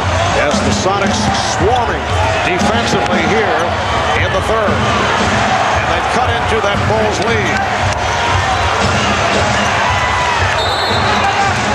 Again a whistle, 3-second goal against Chicago. The call by Steve Javie over on the weak side. Probably could have called something else there as Rodman and Rakowski get all tangled up. And then the 3-second violation.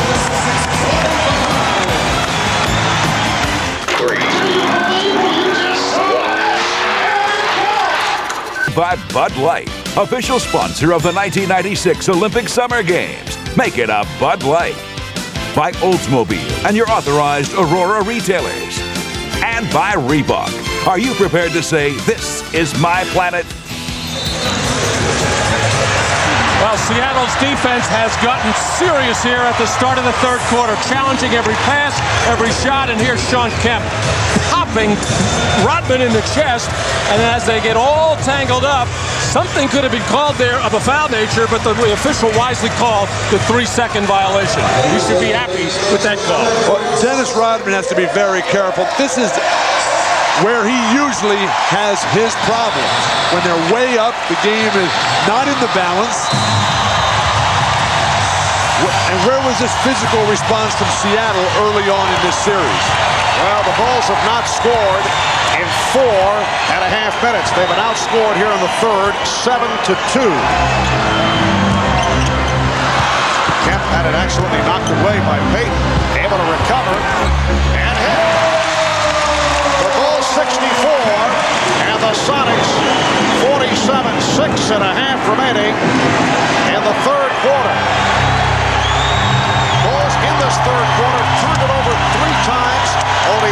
from the field. Make it one of the last 8. So difficult for a team with a huge lead to come out with that edge and that sharpness. Very dangerous for Chicago as they're in danger of losing this entire lead. All right, Pippen with the rebound on the Schrempf miss.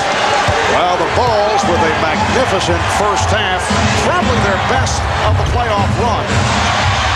Rodman able to keep it alive, and now lost it. Payton with the steal. Hawkins for 3. They just cannot hit from downtown, and it leads to this. A fast break bucket by Jordan. And George Karl has been saying, if we don't make threes, we cannot win. What a beautiful play by Steve Kerr to start that 2-on-1 break. Kemp with the spin move, but had nowhere to go. Burkowski for 3, and he is able to hit. A three-pointer for Burkowski. And the Bulls now lead 66-50. So Seattle 2 of 12 from downtown. That's Burkowski's offensive game. Feed off the penetration, spot up at the line. What a pass, Jordan. Longley. Tied up by Kemp. Shawn Kemp with a brilliant defensive play. Well, Luke Longley wisely keep moving, find the open area as Jordan is double-teamed, and then Luke Longley trying to do the right thing, take it strong to the basket, but just unable to finish that play off against the bigger, stronger, quicker Seattle defenders. Pippen was blocked by Burkowski, who is becoming a factor in this third quarter. Foul called on Rodman.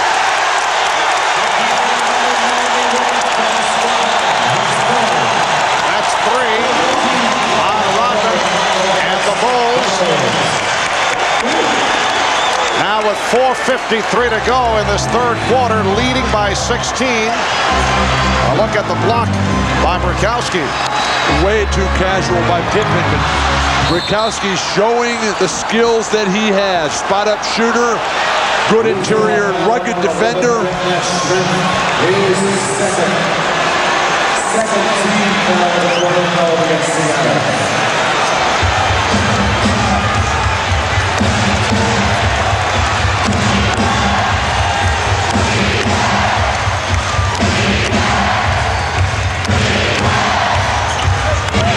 Pippen running into Burkowski. Nice ball movement. Kukoc off the mark on a three-point attempt. Here comes Payton. He was looking for help and then was hit by Kerr. For the Bulls, their 5th team foul. Chicago has done nothing in this third quarter. They've come out, they've scored a total of 4 points. They're all standing around thinking that it's over. Now Seattle is just surging, roaring. The crowd is behind them. This is when they play their best, when their backs are against the wall, as they certainly are. Well, Tony Kukoc took that last jump shot deep in the left corner, felt he was hit on the wrist and arm, and then turned to the official begging for the call. If he had alertly followed his own miss, he would have probably got the rebound, and all of his teammates remind him, don't worry about 9 calls, keep playing. The Sonics have outscored the Bulls 14-4 in the first. It's down to a 14-point lead. Kemp knocked it out of bounds. Nice catch by Cindy Crawford in the front row. And there's Cindy getting herself involved in the game. Wearing the Dennis Rodman hat. Timeout has been called with 4:18 remaining in the third. The Bulls only 2 of 13 from the field in this third quarter. Well, the NBA and NBC Sports have teamed up and created the official website for the NBA Finals at finals.com. Game previews, player bios, video highlights, the latest news on the Bulls and the Sonics. Plus, during our NBC broadcast of the Finals, fans around the globe can interact with our very own cybercaster, Steve Snapper Jones, busy at work, as you can see. He'll be on live with commentary and answering fan questions during the course of the game. Check out the official website of the NBA at NBC Sports at finals.com. 4:15 remaining in this third quarter, and the Bulls now appear to be the team that is rattled. They throw it away, giving the Sonics another opportunity. A Chicago Bulls team that has gone 2 of 13 from the field. They've been outscored 14-4 here in the third, which has usually been their quarter. That's the case in games 1 and 2. Perkins trying to dump it off, but Pippen able to step right into that passing lane. Marvin Ahmad was telling us in the last time out that Phil Jackson's telling his team to weather the storm. They'll get tired eventually. The problem with that strategy is that these fans won't let them get tired. Ouch, what a wild and horrible shot. Here comes Payton. Hawkins. And he draws the foul. He was blocked. Foul on Steve Kerr. So the Bulls have scored only 4 points in this third quarter. It's unbelievable with 3:33 remaining in the quarter. Fewest points in a quarter in the NBA Finals, 11. New York Knicks against the Los Angeles Lakers, April 30th, 1972. Well, the Bulls just have not done enough with their defense to create some fast break opportunities, and then when they have to walk the ball into the front court and try to run their triangle offense, the pressure defense of Seattle has just totally taken them out of the rhythm. Hersey Hawkins, 4 for 4. 8 points for Hawkins. David Wingate with a cameo coming on for Detlef Schrempf. And again, the crowd wild here at Key Arena. Kerr for 3. Bulls 68. The Sonics 54. Perfect execution of the set offense. Take the ball to one side, double down on the other for Steve Kerr. Kemp able to get inside. Shawn Kemp got off to the slow start. He has now become a factor. He has 12 points. And Marvin's a very tough matchup. Kukoc trying to keep Kemp away from the basket. He can only hope to get it back on the offensive end. Chain of defense. Shot clock at 7. Pippen. Oh, beautiful move with a head fake on Hersey Hawkins. And Phil Jackson and the Chicago bench are wondering why Steve Kerr was not credited with a 3-point shot. Apparently they did wave it off. Called it a 2. Here's Wingate for 3. David Wingate from downtown. And the Bulls lead 71-59. Michael Jordan trying to get more assertive. He's got to start calling for that ball, waving his teammates away so he can get to the hoop. Shot clock at 6. Pippen. Here come the Sonics. Just under 2 minutes to go in the third.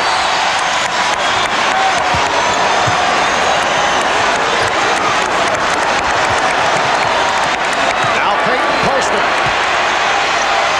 Facing the double team. The steal by Pippen. Kukoc chased by Perkins. The Bulls with a 73-59 lead. Well, Steve Kerr in trouble under duress with the post-up of Gary Payton, and his teammates came quickly to his aid and forced the turnover. Matt, you mentioned the Bulls defense not getting it done. They've upped it.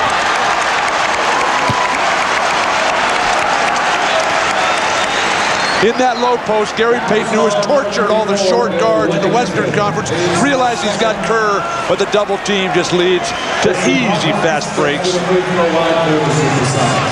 Foul committed by Weddington. And again, Hawkins, one of the NBA's better free throw shooters. At the line, he's 5 for 5 here tonight. 8 points for Hersey, 7 of the 8 in this comebacking third quarter. Now, when Gary Payton gets in that position with a guy like Steve Carroll, he's got to anticipate double team, and that's where he's got to find his three-point shooters. The only two on the floor right now are Hersey Hawkins and Sam Perkins, but they have to be spotted up and spaced correctly. A Chicago lead once 24. It's now 12. I'm surprised Phil Jackson hasn't come back with Dennis Rodman. Maybe he was upset with the fact that Rodman was losing his cool and concentration with the big lead. And the outside official, Steve Javie, calling it on Hawkins. First in the last 2 minutes. Non-shooting foul for the Bulls, their first team foul the last 2 minutes. I think Phil just does want to weather this storm now and make sure that he has fresh troops for the final 8 minutes of this ballgame.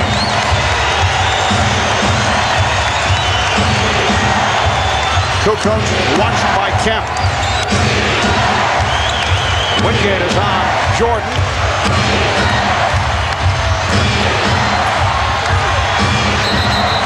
Travel. Scottie Pippen is really hesitating when he gets that initial pass. Jordan makes the play. They double team him, and when Scottie gets it, he's got to go right away with it. Don't stop and wait, but then you got to start all over again.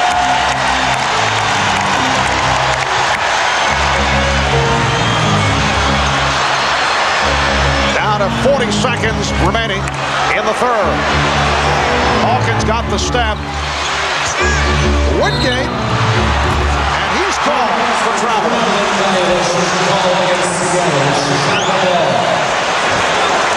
Mark, Seattle's right back in this game. Just down 12. The crowd is on the edge of their seats. You can just hear them, feel them breathing down on your necks here.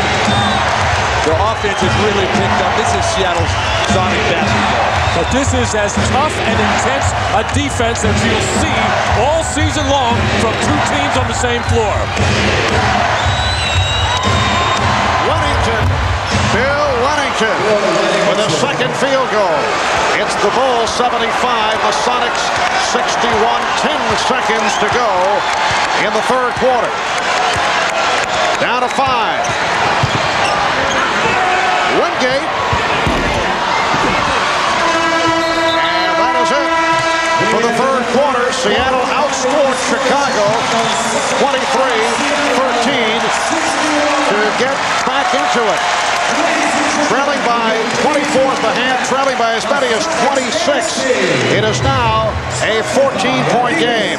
Bill Wennington with the corner jump a moment ago to extend that Chicago lead.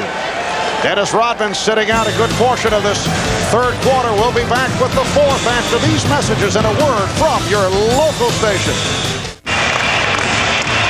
Back at Key Arena in Seattle, Marv Albert, Matt Guokas, Bill Walton, Ahmad Rashad, Hannah Storm, Bob Costas. The entire crew on hand, and we have seen this crowd in a frenzy right throughout the third quarter. The Sonics getting back into it. Chicago shooting only 6 of 19 from the field in the third. Michael Jordan, only 2 points in the third quarter, was not part of the offense, but figures to be a different story here in the fourth. Jordan now with 31. One of those old UCLA plays, Bill. The UCLA cut, and Michael Jordan able to shed David Wingate and get that open jump shot. And that play was all over the blackboard in Seattle's locker room. That high post shuffle. When Wennington sets that pick, Kukoc will just dump it right down to him. Sam Perkins too late. The guard, I think, has to go ball side on that play with Jordan particularly, so you can front him down low if he does take that post position. And a foul on Wennington, a non-shooting affair. Payton putting the spin on Kerr. Kerr on the loose ball. Foul is called on Payton. Steve Kerr was not a factor in the first 2 games in Chicago. Gary Payton gets called for this foul here on Dennis Rodman.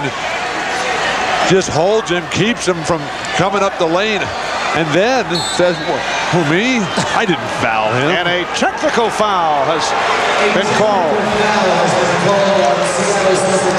It's on Payton, who apparently had something else to say in the direction of Steve Javie. It's been a very tough series for Gary Payton. In Game 2, he shot only 6 of 15.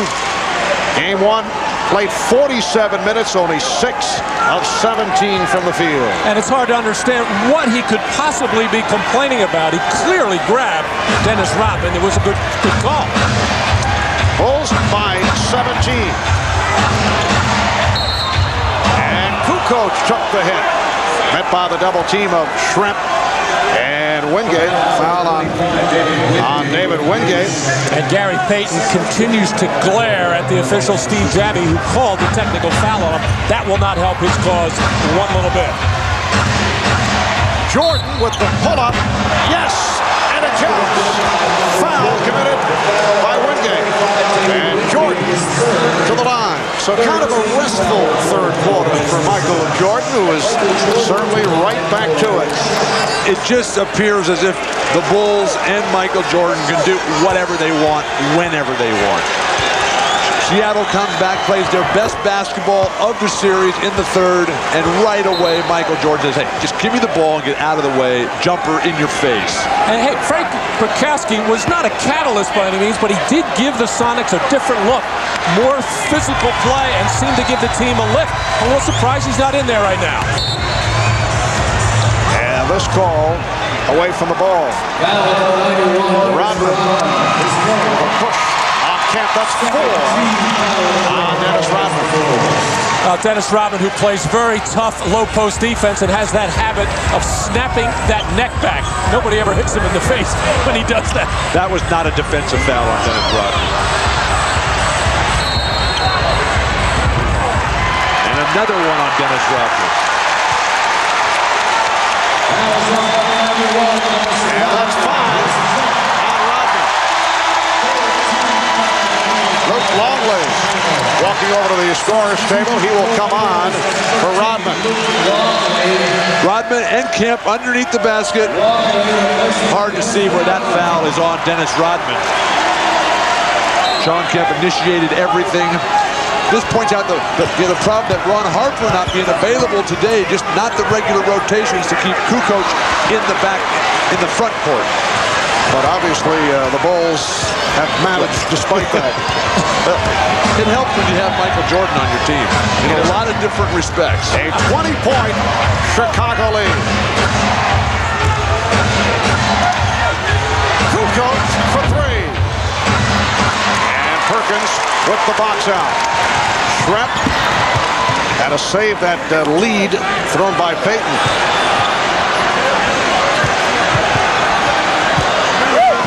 Here's Payton. Gary Payton with 12 points. He's in 5 of 12 from the field. The Bulls now lead by 18. You see this lineup for the Chicago occasionally with both Longley and Wennington on the floor, but I'm sure it won't be too long before Scottie Pippen re-enters. Absolutely, because the Bulls are so much better when they go small. But the way Longley is playing today, I'd go with him and make Seattle match up to him, which they have not done. Well, Longley now has 14 points. Perkins, making the turn, was taken down by Wennington. Here comes Frank Brickowski getting set to check back in. Timeout is called. 9:37 left in the fourth quarter. The NBA Finals continue. Game 4 Wednesday night at 9 Eastern on NBC. Miller, where great taste runs in the family, brings you Miller Moments. Tonight's Miller moment took place 11 years ago this evening. The Los Angeles Lakers defeating the Boston Celtics, Game 6 of the Finals, to take the 1985 NBA title. Kareem Abdul-Jabbar led the way for the Lakers and was named the series' most valuable player. In recognition of that moment, Miller Brewing Company will donate $1,000 to the Thurgood Marshall Scholarship Fund. And at 38 years of age, Kareem, the oldest player ever to win the MVP award. That was the 8th time the Lakers met the Celtics in the finals, and the first time that they ever beat Boston. 9 and a half remaining in the fourth quarter. Game 3 of the NBA Finals. The season very much on the line for the Sonics, who are trailing here by 20 points. The Bulls with a burst at the start to take the energy out of the crowd. Michael Jordan with a sensational first half. The Sonics able to get back into it in the third quarter. But the Bulls have come out strong here in the fourth. And a foul is called against Seattle. The high point man of the game is Michael Jordan. Jordan with 34 points. Shawn Kemp just picked up his fourth personal foul, and it will put Luke Longley at the line. Well, Luke bouncing back very nicely here in Game 3. In Game 2, he had as many stitches as he did points and rebounds combined, 5. But he came out in this first quarter and really made a statement offensively, much as he did in Game 1. That's not a good day when your stitches outnumber your points and rebounds combined. But that play all set up by Tony Kukoc. Shawn Kemp has not shown an ability to contain him on the perimeter. Tony in Game 1 and 2 was critical at the decisive moments. That play again, setting it all up with penetration.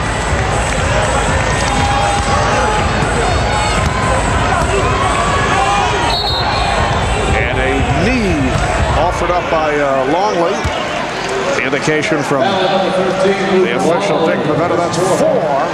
On Longley, the Bulls are now over the limit. Luke wanted his interpretation. Marv, that last offensive sequence for Chicago that Luke Longley ended up getting the shot, that shows how far Luke Longley has come. Career playoff high today. Early in the season, Scottie Pippen never would have dumped that ball off to Luke Longley. I mean, he would throw it to him in the beginning of the game, and Luke would drop it out of bounds or commit an offensive foul. Now, though, after a year with Jordan, he's fully developed. The Bulls 84 and the Sonics 65.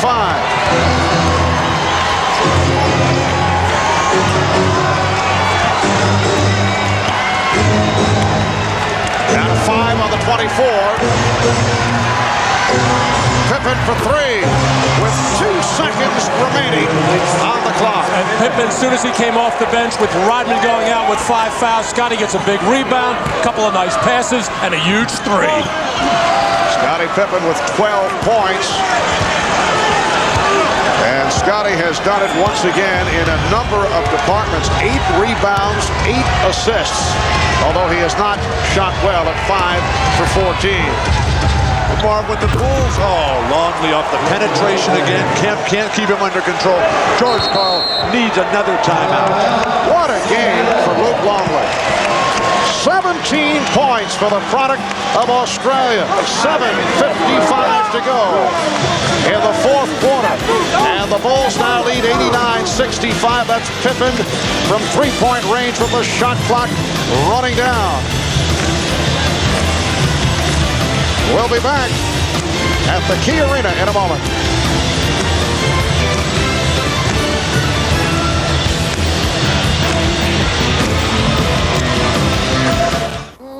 Brought to you by Goodyear, #1 in tires. By Prudential, live well, make a plan, be your own rock. And by New Miller Beer, the brand new beer from Miller with big flavor that goes down easy. We are coming up on 7 p.m. here in the Pacific Northwest with just under 8 minutes to go in the fourth quarter. A reminder, following our telecast here on NBC, we invite you to tune to CNBC on your cable system for an NBA Finals post-game special. Our entire cast will be on hand to recount the game with highlights. We'll hear from some of the players. You'll see some of the press conferences as we look back at the Game 3 here in Seattle. Gronkowski with a second field goal. That's the NBA Finals post-game special immediately following the game on CNBC. The Bulls with an 89-67 lead. Longley. And he was fouled. Marvin, it's so special to watch this Bull team, which is truly unique in a lot of different ways. But when they pass the ball, when they get rid of the ball, they just keep moving. So many teams stand and watch. So many teams feel that, or players, they don't have the ball, they're not doing anything. These guys are always in motion, moving away, setting screens, coming back to the ball. A thing of beauty to watch. Well, they are the only team in the league that runs this triangle offense to this degree, and with the spacing involved and with all the cuts and with all the backdoor type of passes, it affords all that kind of movement. Luke Longley must love this Key Arena. He had his career high, right. Even though the Bulls had lost that game early in the year, he had a career high 21.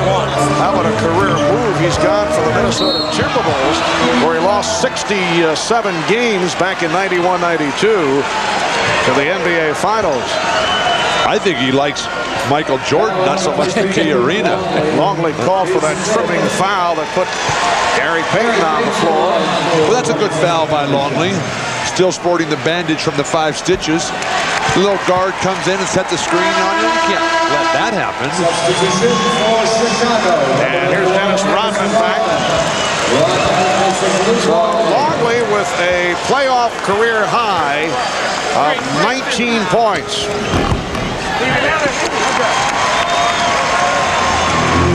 This game being seen worldwide, but you know they're enjoying it in Luke's native land of Australia, a member of the 1988-1992 Australian Olympic teams.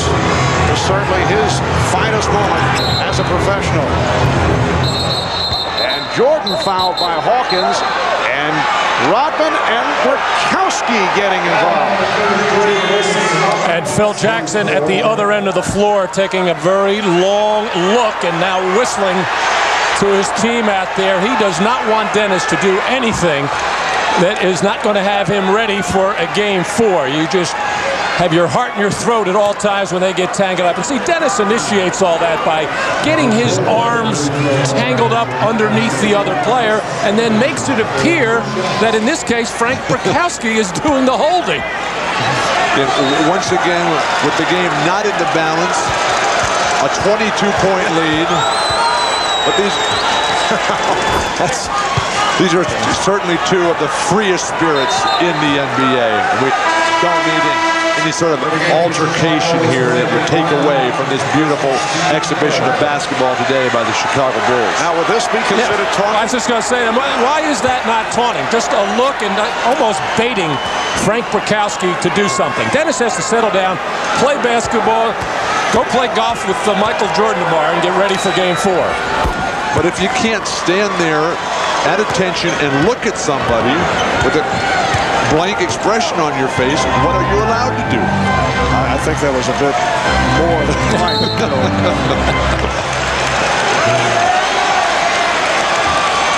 And a foul on Pippen. That is his 3rd. Bulls are over the foul limit. Coming into this NBA Final Series, all the Bulls were saying that, well, the 72 victory season is certainly wonderful. They're able to roar through the playoff, beating Miami and then New York and Orlando. But it wouldn't mean a thing. They felt it wouldn't mean anything until they, as Michael Jordan put it, completed the picture. And they are now playing for a place in NBA history. And they wanted to come up with an effort here tonight, at least in one of these games, that would be clear-cut, because they have felt that they have not played well against the Sonics, and they have certainly come through here this evening. Mark, they won't admit it because they don't believe in taunting the opposition, but they had to have a meeting between the key guys and said, hey, look, let's go undefeated during these playoffs. They did lose the 1 to the Knicks in game 3. And again, Burkowski and Rodman come together, and the officials very quick to move to that scene. Burkowski with number 4. Rodman flashing to the ball. No need to overplay or try to deny him. Dennis is not looking to swing that sky hook across the middle. Gary Payton doing a lot of trash talking. Needs a little bit more game to back that talk up. Gary Payton coming in as a brilliant player, over 20 points a game. In the series, he's got 40 points. It's the story tonight. Jordan 11, 22, 36 points. And Payton only 5 of 13, 14 points, along with 8 assists. You mentioned the playoff run, Bill. Well, the Bulls on their way to making it a record of 14-1 in the playoffs.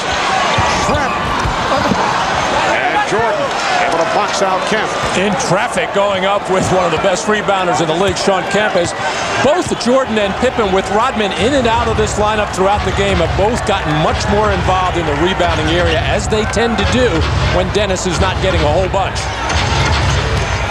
Shot clock down to 4. Jordan. And Rodman and Bukowski get involved. It looks like Pavetta has given the ejection sign. This has been brewing the last couple of minutes. I think he's thrown both out of the game.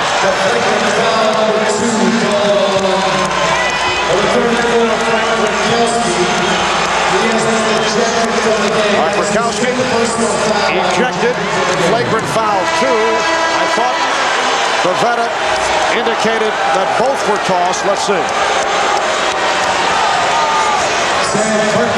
Well, this has been brewing ever since these two have gotten on the floor there, as this time Bukowski does get that forearm and elbow right into the Adam's apple of Dennis Rodman. But George Karl, who was ridiculing Rodman for all the things that he was getting away with after Game 1, had nothing but praise for Dennis Rodman after Game 2. I think we're going to hear more ridiculing after this one. Dick Pavetta gave a succession of thumbs, but apparently he was making it clear that it was Bukowski who was gone, and Rodman remains, and now he and Kemp are having words. Very difficult for George Karl to ridicule the starting power forward, leading rebounder in the series when you're down 3-0. 5:45 remaining in the fourth quarter. Phil Jackson should do this game a favor, maybe take Rodman out. Rodman and Kemp coming together, and Kemp picks up number 5. On the other hand, Phil Jackson may be enjoying the fact that Dennis Rodman has gotten into the heads of the Seattle players, and Michael Jordan just came over giving us a look as if to say he's kind of amused by it, but what's going on here? And Phil Jackson just peeking up at the clock again, wishing this thing would end without getting any further incident from Dennis Rodman. Phil Jackson, I'm sure, has already started thinking about Wednesday, and he knows they'll want to have Dennis Rodman on the floor. Dennis is quick to point out that he has not thrown a punch in 10 years in this league. Bulls 96 and the Sonics 70 in a blowout. Sonics did rally, got within 11 with their surge in the third quarter, but the Bulls picked it right back up in the fourth. We're coming up on 5 minutes remaining in the fourth quarter. Again, Mark, a nice play by Gary Payton, but just one guy involved. Dribble up the whole way, get in the post, everybody else standing around watching for Seattle. Here's 3 men involved, and then come back to the weak side. Kukoc, foul. And he will head to the lines on Perkins. Bill Wennington checking in. Dennis Rodman very upset that he's the man going to the bench. And I'm sure Phil Jackson will breathe a sigh. Well, for Dennis, certainly a guy who enjoys the circus atmosphere that he has created. But there's no question that he has bothered the Seattle Supersonics, along with what has taken place on the scoreboard. That is a contributing factor. It's embarrassing, Marv, to get blown out in your home court. You come back, you wait all these years to get back to the finals. The disappointments the last couple years, first-round playoff losses. They think they got it going. They play Chicago well 2 times and then come back here and lay down.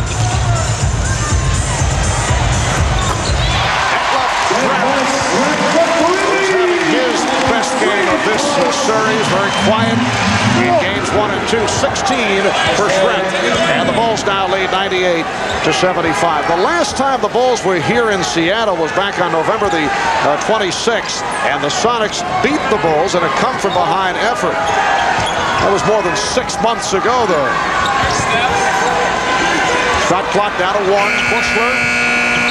It's a 24.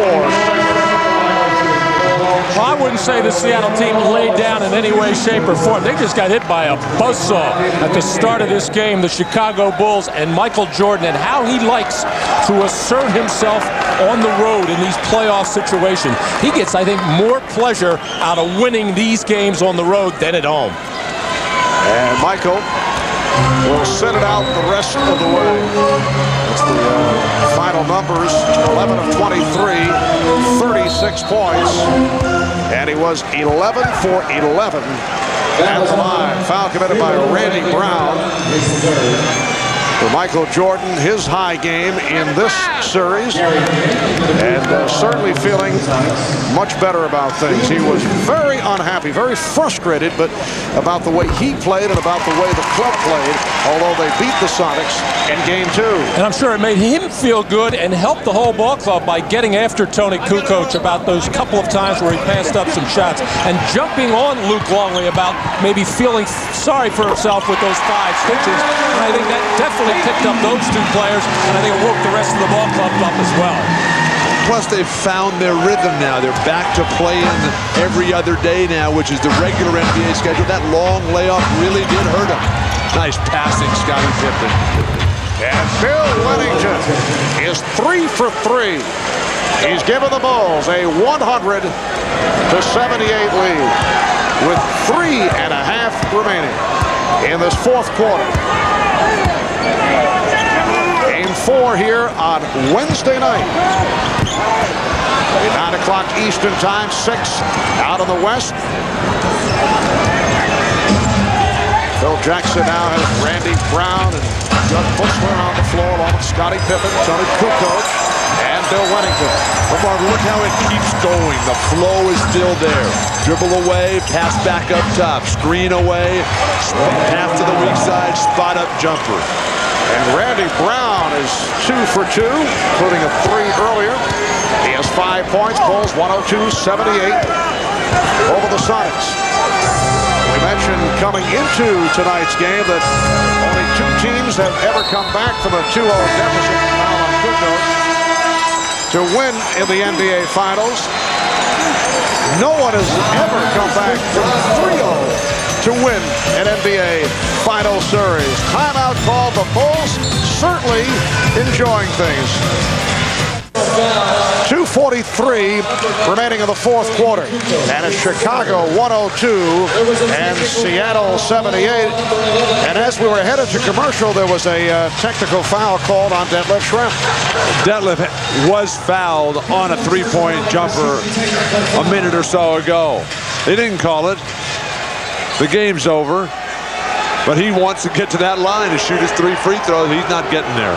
3-point shooting has been a major problem for the Sonics throughout this series, and give the Chicago defense a lot of credit because they have challenged most of them. Obviously, Randy Brown got a piece of the arm on Schrempf on that one, just going by that reaction. But Chicago probably has figured this kind of defense out more than any other team in the league.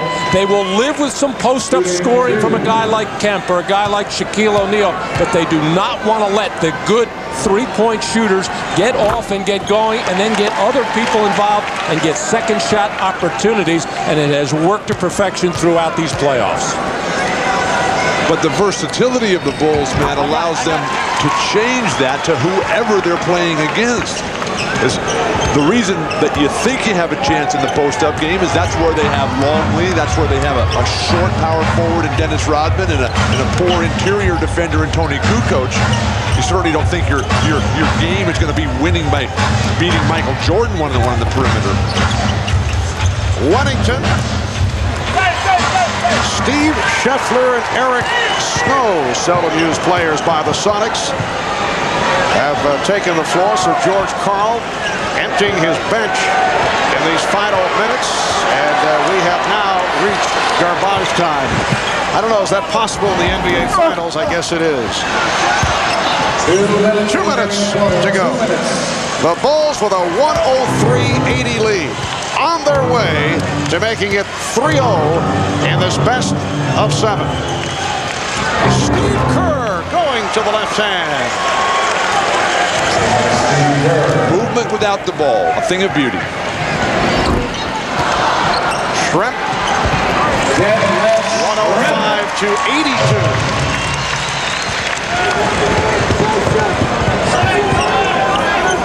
And we're down to a minute and a half to go. This crowd is filing out.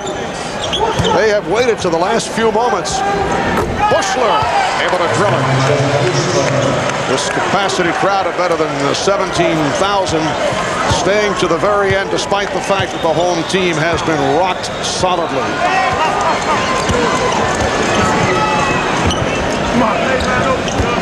Hawkins on the fake. Percy Hawkins with 12. That left Shrimp leading the Sonics with 20. Gary Payton with 19, but these numbers are just cosmetic. The Sonics working their way back into it in the third quarters. They came within 11, but the Bulls were able to accelerate once again and recaptured the big lead. Bushler to the line, fouled by Eric Snow, the rookie from Michigan State. It has been a roller coaster ride for these Seattle fans over the last 3 years. The getting knocked out in the first round, the last couple, and then looking like they had that Utah series well in hand, losing Game 5 here at Key Arena, getting blown out at Salt Lake in Game 6, and then barely hanging on to win Game 7. So this crowd has been tantalized and teased. Here's Brown, fouled, hit by Snow, and Randy Brown will go to the line. And again, the questions will surface regarding that man, George Karl, who certainly has not been happy about his contract situation. George Karl did have his contract extended for next year. Would like to have that long-term extension. Of course, Phil Jackson, his contract up at the end of this season. No extension there yet. Down to a half minute remaining in the fourth quarter. 108 to 84. Wingate.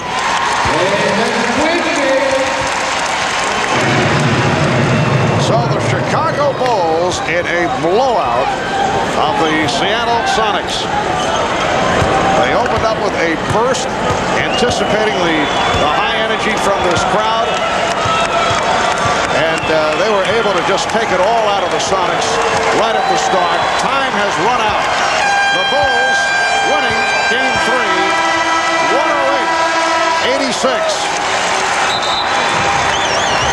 The Bulls led by Michael Jordan, who finished 11 of 23 from the field, 36 points. And now the Bulls and the Sonics look to game number 4 here in Seattle on Wednesday night. That'll be a 9 o'clock start in the East, 6 o'clock on the West Coast. All right, let's go to Ahmad Rashad with Michael Jordan. Ahmad? All right, thanks, Marv. Michael, finally a game that you guys can feel some satisfaction with. You won the last 2 games, but really not played very well. Today you played excellent. Well, I thought we were going to give it away a little bit in the third quarter, but I think the first half we came out and basically took the crowd out of the game and took some of their momentum very early. And from that point on, I think we tried to control everything, and we pretty much did. I think when they started making a run at us in the third quarter, we just had to find something to contain them and slow them down because they were coming very hard. How do you account for that start that you had today? Because in Game 2, you guys started, very lethargic, no energy, but not tonight. Well, as I said, I think when we get on the road, we become a little more focused. We go out and we know what our jobs are, and we don't have to worry about family tickets and a lot of distractions that we have to go through, man. It's good to be on the road so we can bond together and play better. How about your focus? I know in the first couple of games you felt like you were struggling a little bit, but today you came in talking about making a statement. Well, I know this is the Gloves home, and I wasn't going to verbalize any kind of confrontation with them. I was just going to come out and play and let my basketball, do all my talking, and I know that the crowd can get very hostile. But me personally, these are the things I like to play at, in the atmosphere that I like to play at. Just come in and focus on basketball and block everything else out. All right, Michael, thanks a lot. Great game. All right, let's go over to Jim Gray, who is with Dennis Rodman. All right, thank you very much, Ahmad. Dennis, you came out and you crushed him in the first 10 minutes of the game. Was that the game plan? Michael Jordan said before the game that's what needed to be done. Well, I look at it like this, all night long I've been saying, I couldn't sleep. I said, we got to get this game. We have to get this game. And I figured Michael come out and do his job, and the rest of the supporting cast did theirs too. 3-0. No team in NBA history has ever been able to come back from that deficit. Is this one effectively over? I wouldn't say it's effectively over. I just think that, Seattle have totally got out their rhythm, out their game, because all they're doing now is trying to mess with me, try to get in my head. But they don't understand, though. You can't mess with the master. You can't mess with the master. Well, there was an awful lot of talk going on between you and Shawn Kemp and Gary Payton. What exactly was being said and going on in Bukowski as well? I think George Karl just basically bring Bukowski in and try to mess with me. But you got to understand something. It's the difference between trying to come out there and play basketball and be physical and doing your job. And they're not doing that right now. All they're trying to do is trying to be physical. That's not their game. Will it be a long 3 days for you guys? Is it going to be hard for you to remain concentrated and trying to wrap this thing up? I didn't play all night tonight, so I'm ready to go tomorrow. And the next day, I'm ready to go. Let's do it. Let's do it. Let's get it over with. Hello, Dennis, congratulations. Let's go back to Marv Albert. All right, Jim, you can't mess with the master. We take that away from game number 3. We'll be right back in Seattle after this.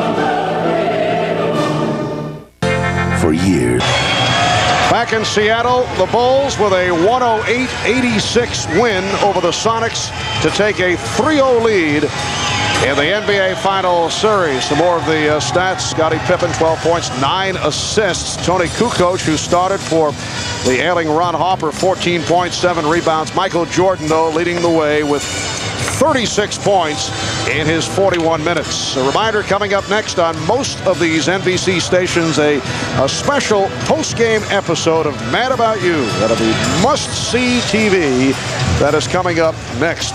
Some closing comments from Matt and Bill. What about that Chicago defensive effort right from the start? Well, Marv, we were talking about it earlier, how good it's been in the third quarter and the fourth quarter, especially throughout all the playoffs. Well, it was excellent in the first quarter, getting off to that big lead, 34-16, and continuing to be harassing defensively and forcing those turnovers, forcing 21 turnovers, as everybody put it together, led, of course, by Michael Jordan. And as Dennis Rodman pointed out, through some other philosophical thoughts that were mentioned to Jim Gray, the Bulls have just taken the Sonics right out of the rhythm. They're not playing their usual game, except for that period defensively where we saw them swarming all over the court in the third quarter. But Marv, that was more of a scramble. Now, Seattle has to remember that they're a very good team that is unfortunately matched up against a truly great team, maybe the greatest team in history. And they have to look at this in the big picture, the long term. Still with young stars, don't lose your poise, don't lose your composure. Try to keep everything together,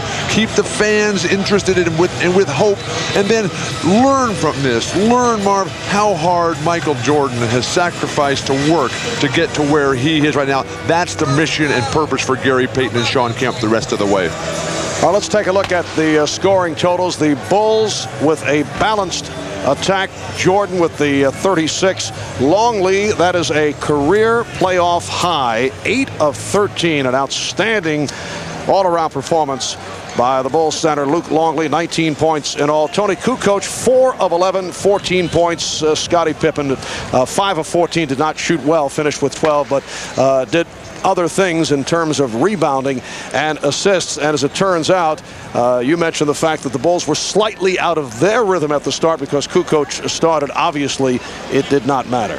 Well, Michael Jordan just was perfect today. We could see it in his pregame comments to us, the focus, the energy, the enthusiasm. He was not to be denied today. His mission, one more game, and then it's complete. All right, so it will be game number 4 for that one more game here on Wednesday night. If the Bulls are able to win it, the Sonics will try to stay alive and hope to force it to a 5th game back here on Friday night. That's it for the game portion of our telecast. Marv Albert with Matt Guokas and Bill Walton. Now let's throw it to Bob Costas upstairs. Bob? Okay, Marv, thanks a lot. I guess now we can begin calling them the Inevitables, up 3-0. It's only a matter of when they close it out. They have 2 shots at doing it here in Seattle. If Seattle can win 2, obviously they would force a 6th game back in Chicago. That doesn't appear likely at this point, so it appears that if Chicago wins their 4th championship, they will do it for the 3rd time out of those 4 titles on the road. Only once against Portland in 1992 did they finish it on their home floor. They have a mission on Wednesday, not just to win the championship, but to complete the sweep and stake another claim to greatness. The only team that went through the entire playoffs, losing only 1 game, was Dr. J's 1983 Philadelphia 76ers. They didn't play in the first round, so they were 12-1. Chicago could finish at 15-1 if they sweep it. Now, don't forget that coming right up, our NBA Finals postgame special on CNBC. More interviews and analysis in the aftermath of Chicago's devastating win this evening. And on Wednesday night, we have Game 4 of the Finals back here at Key Arena in Seattle. Now, coming up next on NBC, a special postgame episode, it says here, of Mad About You. Will Paul Reiser and Helen Hunt be in the locker rooms? Tune in and find out. For our entire crew in Seattle, I'm Bob Costas. Good night on the NBC side. See you in a few moments if you're so inclined on CNBC. So long.